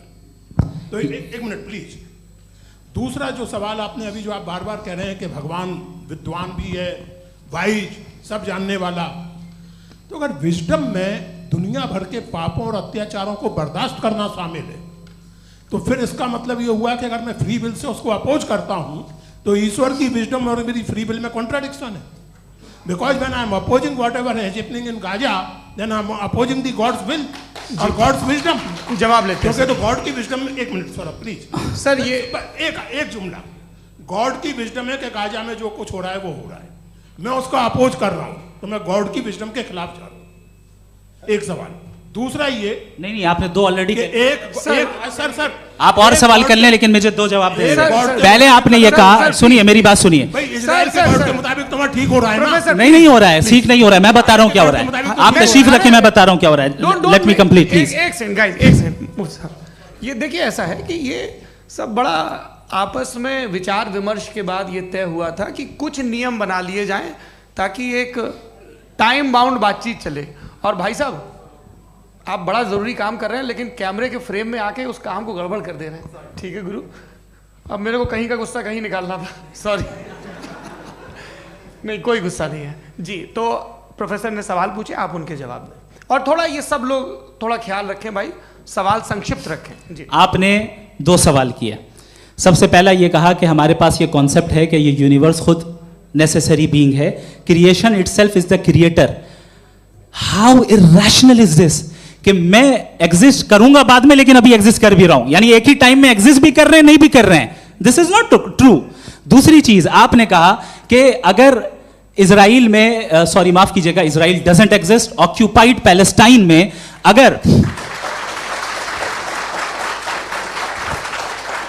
अगर ऑक्यूपाइड पैलेस्टाइन में बच्चों को मारा जा रहा है फ्री विल की वजह से और गॉड नहीं रोक रहा, ये कॉन्ट्रडिक्शन है। ये बताइए कि एक एग्जाम में एक बच्चा गलत आंसर लिख रहा है, सुनिए, एग्जामिनर चाहे तो रोक सकता है, क्यों नहीं रोक रहा है? ये कॉन्ट्रडिक्शन है या कॉन्ट्रडिक्शन नहीं है? माइक नहीं सर, ये आपस में जी, ये क्या आपका सवाल? माइक दीजिए। फ्री विल दिया गया है टेस्ट के लिए, अकाउंटेबिलिटी के लिए। अगर फ्री विल नहीं होता तो आप कहते हैं हमें रोबोट बना दिया गया। नॉट मिसरिप्रेजेंट माय पोजीशन, आपकी जो भी पोजीशन, मैं अपनी फ्री विल के नाते, अपने ह्यूमन विजडम के नाते गाजा में हो रही अत्याचार का विरोध करता हूं। बिल्कुल करना चाहिए। आपके हिसाब से मैं गॉड की विजडम का विरोध कर रहा हूं? बिल्कुल नहीं, जो हो रहा है गॉड, बिल्कुल भी नहीं, बिल्कुल भी नहीं। उसका वहां पर गाजा में कत्ल होना ये इंसानों के गलत इस्तेमाल का नतीजा है, फ्री विल के इस्तेमाल का नतीजा है। गॉड इसका हुक्म नहीं देता, उससे रोकता है। यही तो मसला है ना, आपके लिए कॉन्सेप्ट क्लियर नहीं भाई, आपने तो बताया था इंजेक्शन लगाने से बच्चे को तकलीफ होती है, ये इंजेक्शन लगा। सर आप ऐसे रेटोरिक स्टेटमेंट दे तब तो कोई मसला नहीं समझते रहेंगे। This is a rhetoric statement, this is not a logical argument sir. I am sorry, I am sorry. आखिरी 30 मिनट बड़े मुश्किल होने वाले हैं जी। मुफ्ती साहब आगे बैठे हैं, इनको माइक दीजिए। हाँ तरुण, माइक आप अपने पास रखिए, आपको कैमरे का फ्रेम पता है जी। सबसे पहले दोनों को मुबारकबाद। एक सर अपना आप नाम बता दें। आप अमेरिका में शिकागो में रहते हैं, इतना मुझे याद है। बताया आपको, यासिर नदीम अलवाजदी मेरा नाम है।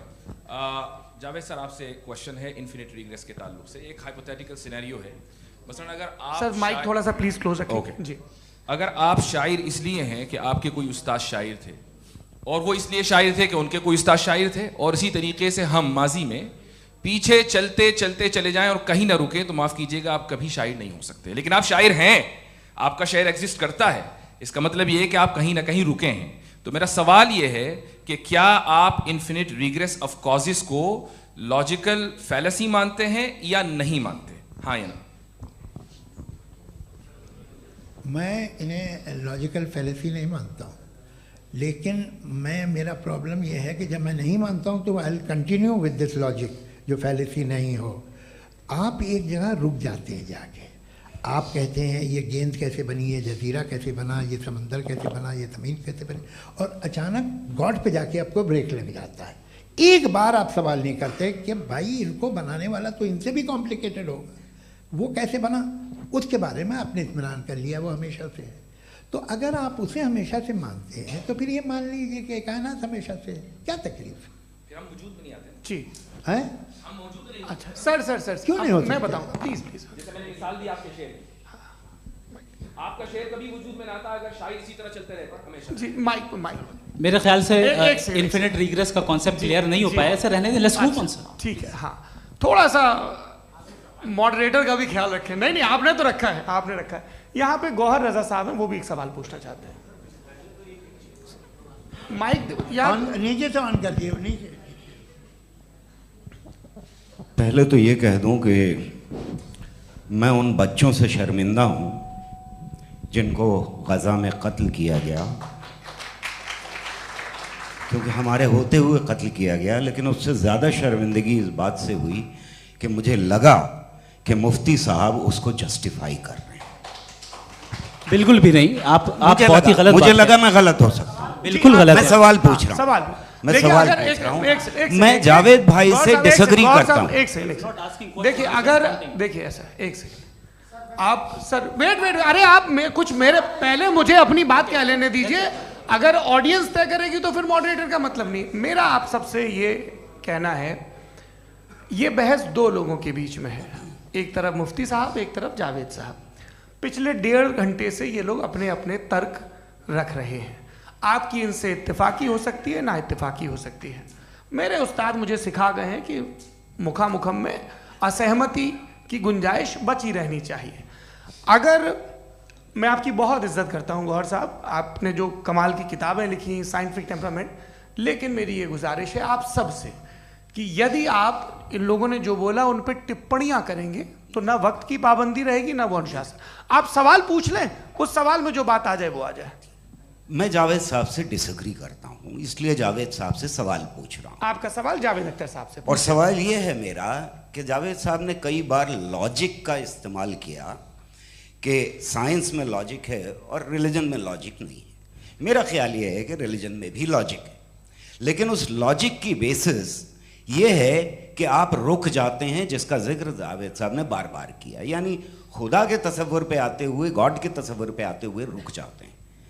और इसमें सवाल पूछना मतलब फॉरबिडन होता है। सवाल यह है कि क्या जावेद साहब इससे एग्री करते हैं कि साइंस की लॉजिक अलग है और रिलीजन की लॉजिक अलग है? बताइए सर। देखिए, 3 चीज़ें हैं। साइंस है, एक है मंतिक है, इस्तिदलाल है, और एक जो है कुछ भी नहीं है, फेथ है, अकीदा है। मैं अकीदे की लॉजिक का कायल नहीं हूँ। मुझे आप इस्तिदलाल से, लॉजिक से, रीज़न से समझाइए, मैं मानने को तैयार हूँ, मेरा क्या नुकसान होगा। लेकिन ये कि अकीदे पे मैं नहीं जा सकता हूँ। अकीदे का मतलब है कि तुम ये मान लो, सवाल ना करो, ये नहीं। आप सारी बातें करके, बड़ी साइंटिफिक बातें करके एक जगह जाके खुदा के हुदूद पे रुक जाते हैं, सरेंडर कर देते हैं। मैं सरेंडर करने को तैयार नहीं। दैट्स ऑल जी। ये आगे सर बैठे हुए हैं, इनको माइक दीजिए। भाई। वो आप पूछना चाह रहे थे ना भाई? हाँ, नहीं मैं ये थैंक यू जी। आपका नाम? आसिम इफ्तिखार। आसिम जी, पूछिए।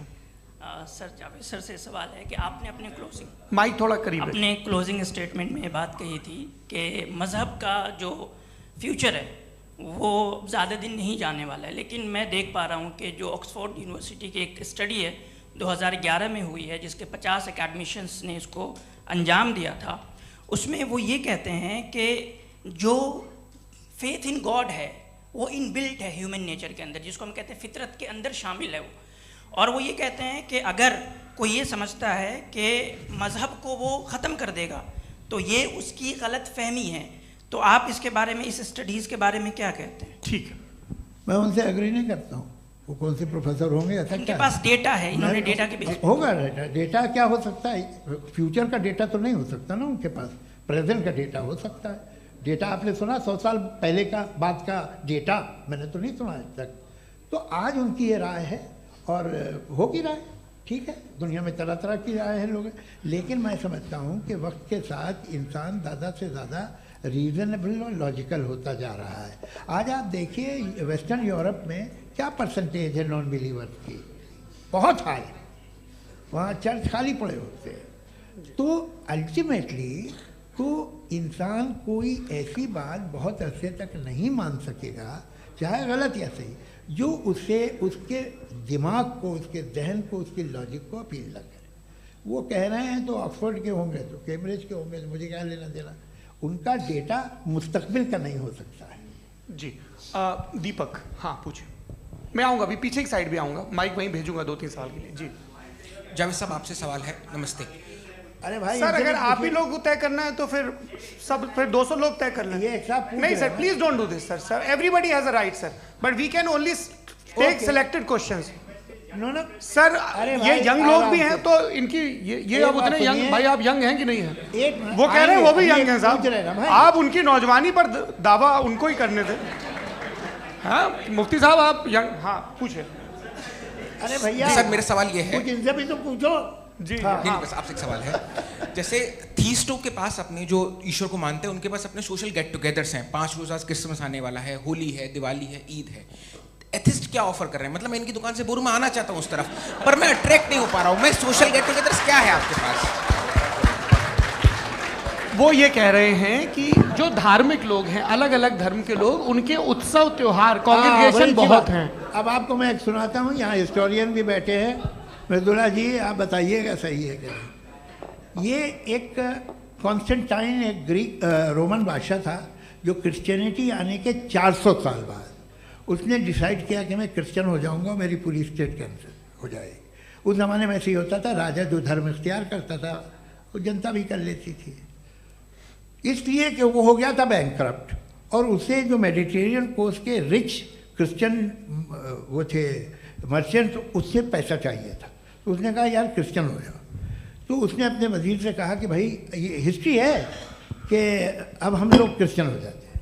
पहले सर हो जाएंगे, कोई प्रॉब्लम नहीं है, लेकिन एक प्रॉब्लम ये है कि 17 दिसंबर से 25 दिसंबर तक जो पेगन फेस्टिवल होता, जो पेगन थे वो लोग, जो फेस्टिवल होता है वो बंद हो जाएगा, इसलिए कि हम क्रिश्चियन हो गए तो होगा नहीं। तो वो बच्चों को बहुत बुरा लगेगा, पब्लिक को बहुत इन्जॉय करते हैं, ख़ासतौर से 25 को मेन डे। उसने कहा ये तो सही कह रहे हो, ये जीसस क्राइस्ट की पैदाइश कब थी? पहले साहब वो अप्रैल में थी। नहीं, कट करो, वो 25 दिसंबर को है। ये हकीकत है जी। और 400 साल बाद क्रिश्चियनिटी के अप्रैल से दिसंबर ले आए, और इसलिए कि यहाँ पेगन फेस्टिवल होता था। अब मनाते हैं आप आराम से। ये जो सारे फेस्टिवल हैं ये रिलीजन से, हर एक को एक इंटरटेनमेंट डिपार्टमेंट चाहिए होता है अपनी कंपनी चलाने के लिए। तो ये रिलीजन ने, ये सेकुलर त्यौहार थे जिन्हें रिलीजन्स ने ले लिया है। ये मौसम के थे, फसलों के थे, किसानों के थे, उसको आपने लेके रिलीजियस रंग दे दिया। ये कोई रिलीजन से थोड़ी आए आप। अच्छा हमें देखिए, हम तो मुल्द हैं, हम ईद मनाते हैं, हम दिवाली मनाते हैं, हम होली मनाते हैं, हम क्रिसमस मनाते हैं।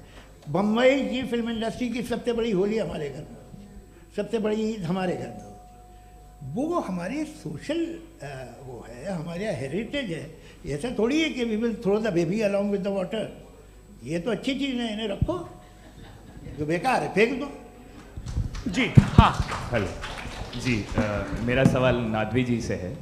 जैसा कि आपने बोला कि गॉड टाइम के भी परे हैं, और गॉड इतनी कॉम्प्लेक्स चीज़ है कि उसे ह्यूमन माइंड समझ नहीं सकता, और गॉड ने अर्थ पे फ्री विल भी दे दी है। तो आप अपना वक्त ज़ाया क्यों कर रहे हैं गॉड के बारे में बात करके? अपन को तो बात करनी चाहिए कि सोसाइटी को बेहतर कैसे करें। जी, मैं गॉड वही बताता है सोसाइटी को कैसे बेहतर करें। अभी मैं आपका जवाब देता हूँ। आपने कहा कि टाइम पे वो एग्जिस्ट नहीं करता, मेरा सवाल ये है कि जैसा आपने बोला कि गॉड बहुत ही कॉम्प्लेक्स चीज है। मैंने कहा ही नहीं कि कॉम्प्लेक्स है, तो आपके अल्फाज हैं। कॉम्प्लेक्स का लफ्ज गॉड के लिए सुइटेबल नहीं है। क्यों?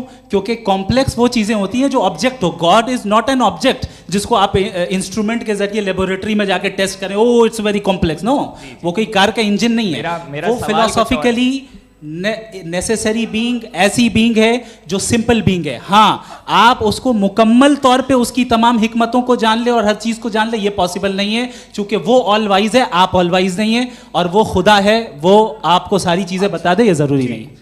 मेरा सवाल ये नहीं था, मेरा सवाल ये था कि जब गॉड इतना परे है इस दुनिया से कि उसने अर्थ पे फ्री विल भी दी है, हम सब ह्यूमंस की फ्री विल है, और जो सोसाइटी में हो रहा है वो अपन लोग डिसाइड करेंगे, तो अपन लोग डिसाइड नहीं करेंगे ना, अपन लोग डिसाइड नहीं करेंगे।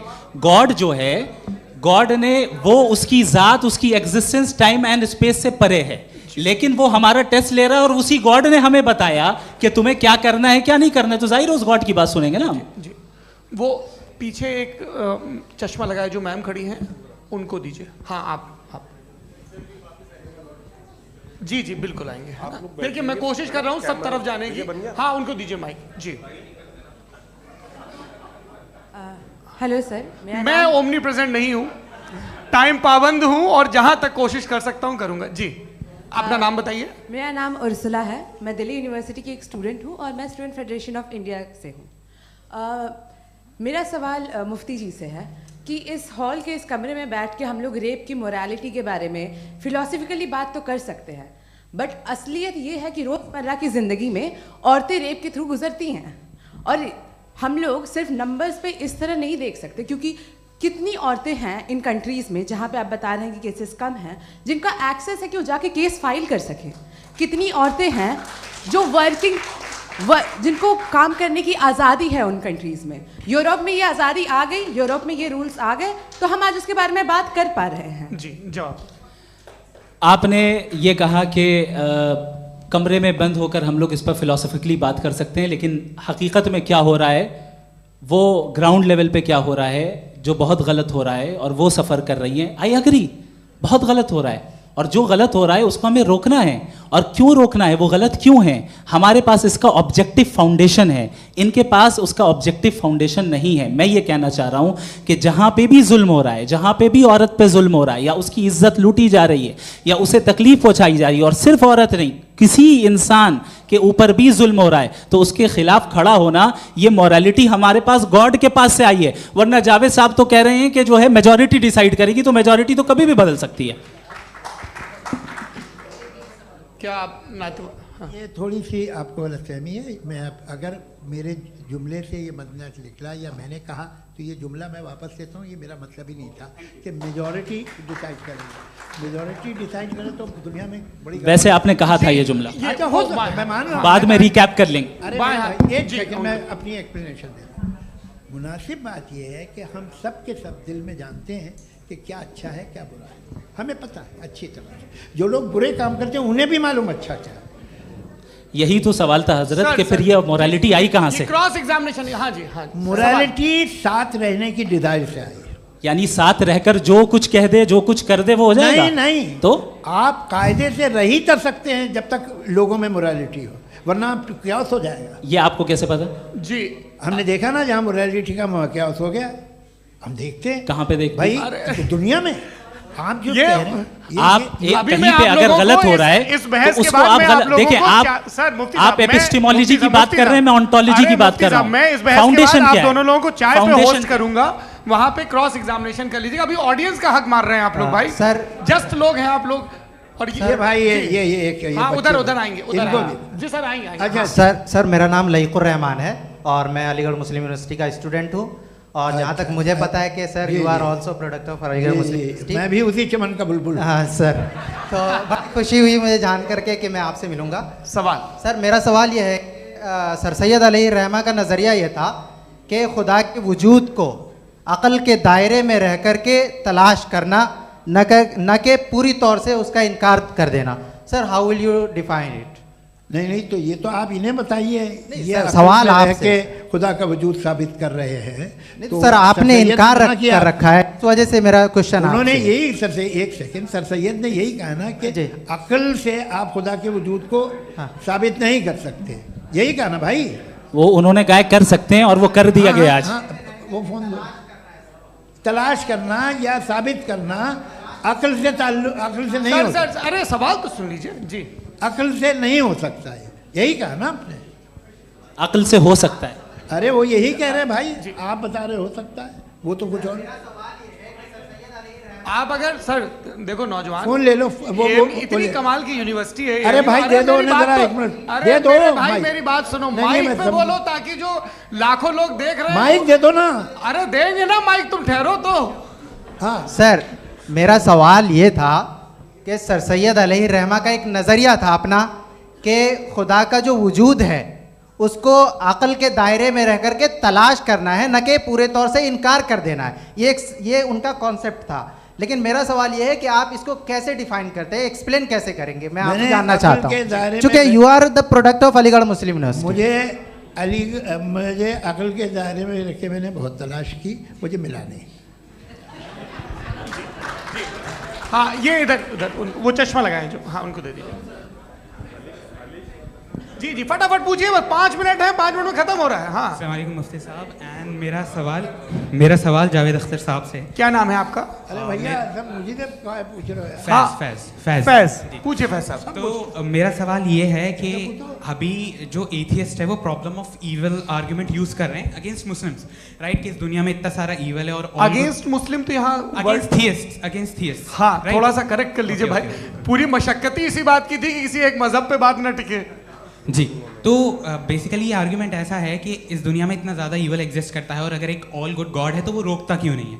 लेकिन इस सवाल में एक हिडन अजम्पशन ये है कि इस दुनिया में ईवल एग्जिस्ट करता है। अब एथियस्ट ये कैसे ऑन्टोलॉजिकली प्रूव कर सकते हैं कि इस दुनिया में ईवल एग्जिस्ट करता है? मैं आपको बताता हूँ, थोड़ा सा समझा। नहीं सर, हम लोग इनको सुनिए। नहीं please don't do that. I want to explain ontologically. हम समझ गए सर, इनको अब जवाब देने दीजिए। अच्छा सवाल पूछ लो मैं।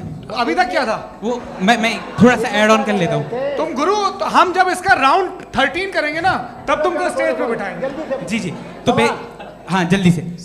तो देखिए एथियज्म के हिसाब से सब कुछ रैंडमली बन गया है, सब कुछ एटम्स और मॉलिक्यूल्स है। एक पत्थर में और मुझ में सिर्फ इतना फर्क है कि हम लोग एटम्स और मॉलिक्यूल्स का अलग अलग रीअरेंजमेंट है। अब एक पत्थर को कोई इंसान तलवार 2 टुकड़ों में काट दे या मुझे, according to atheism it is same, there is no evil and good according to atheism.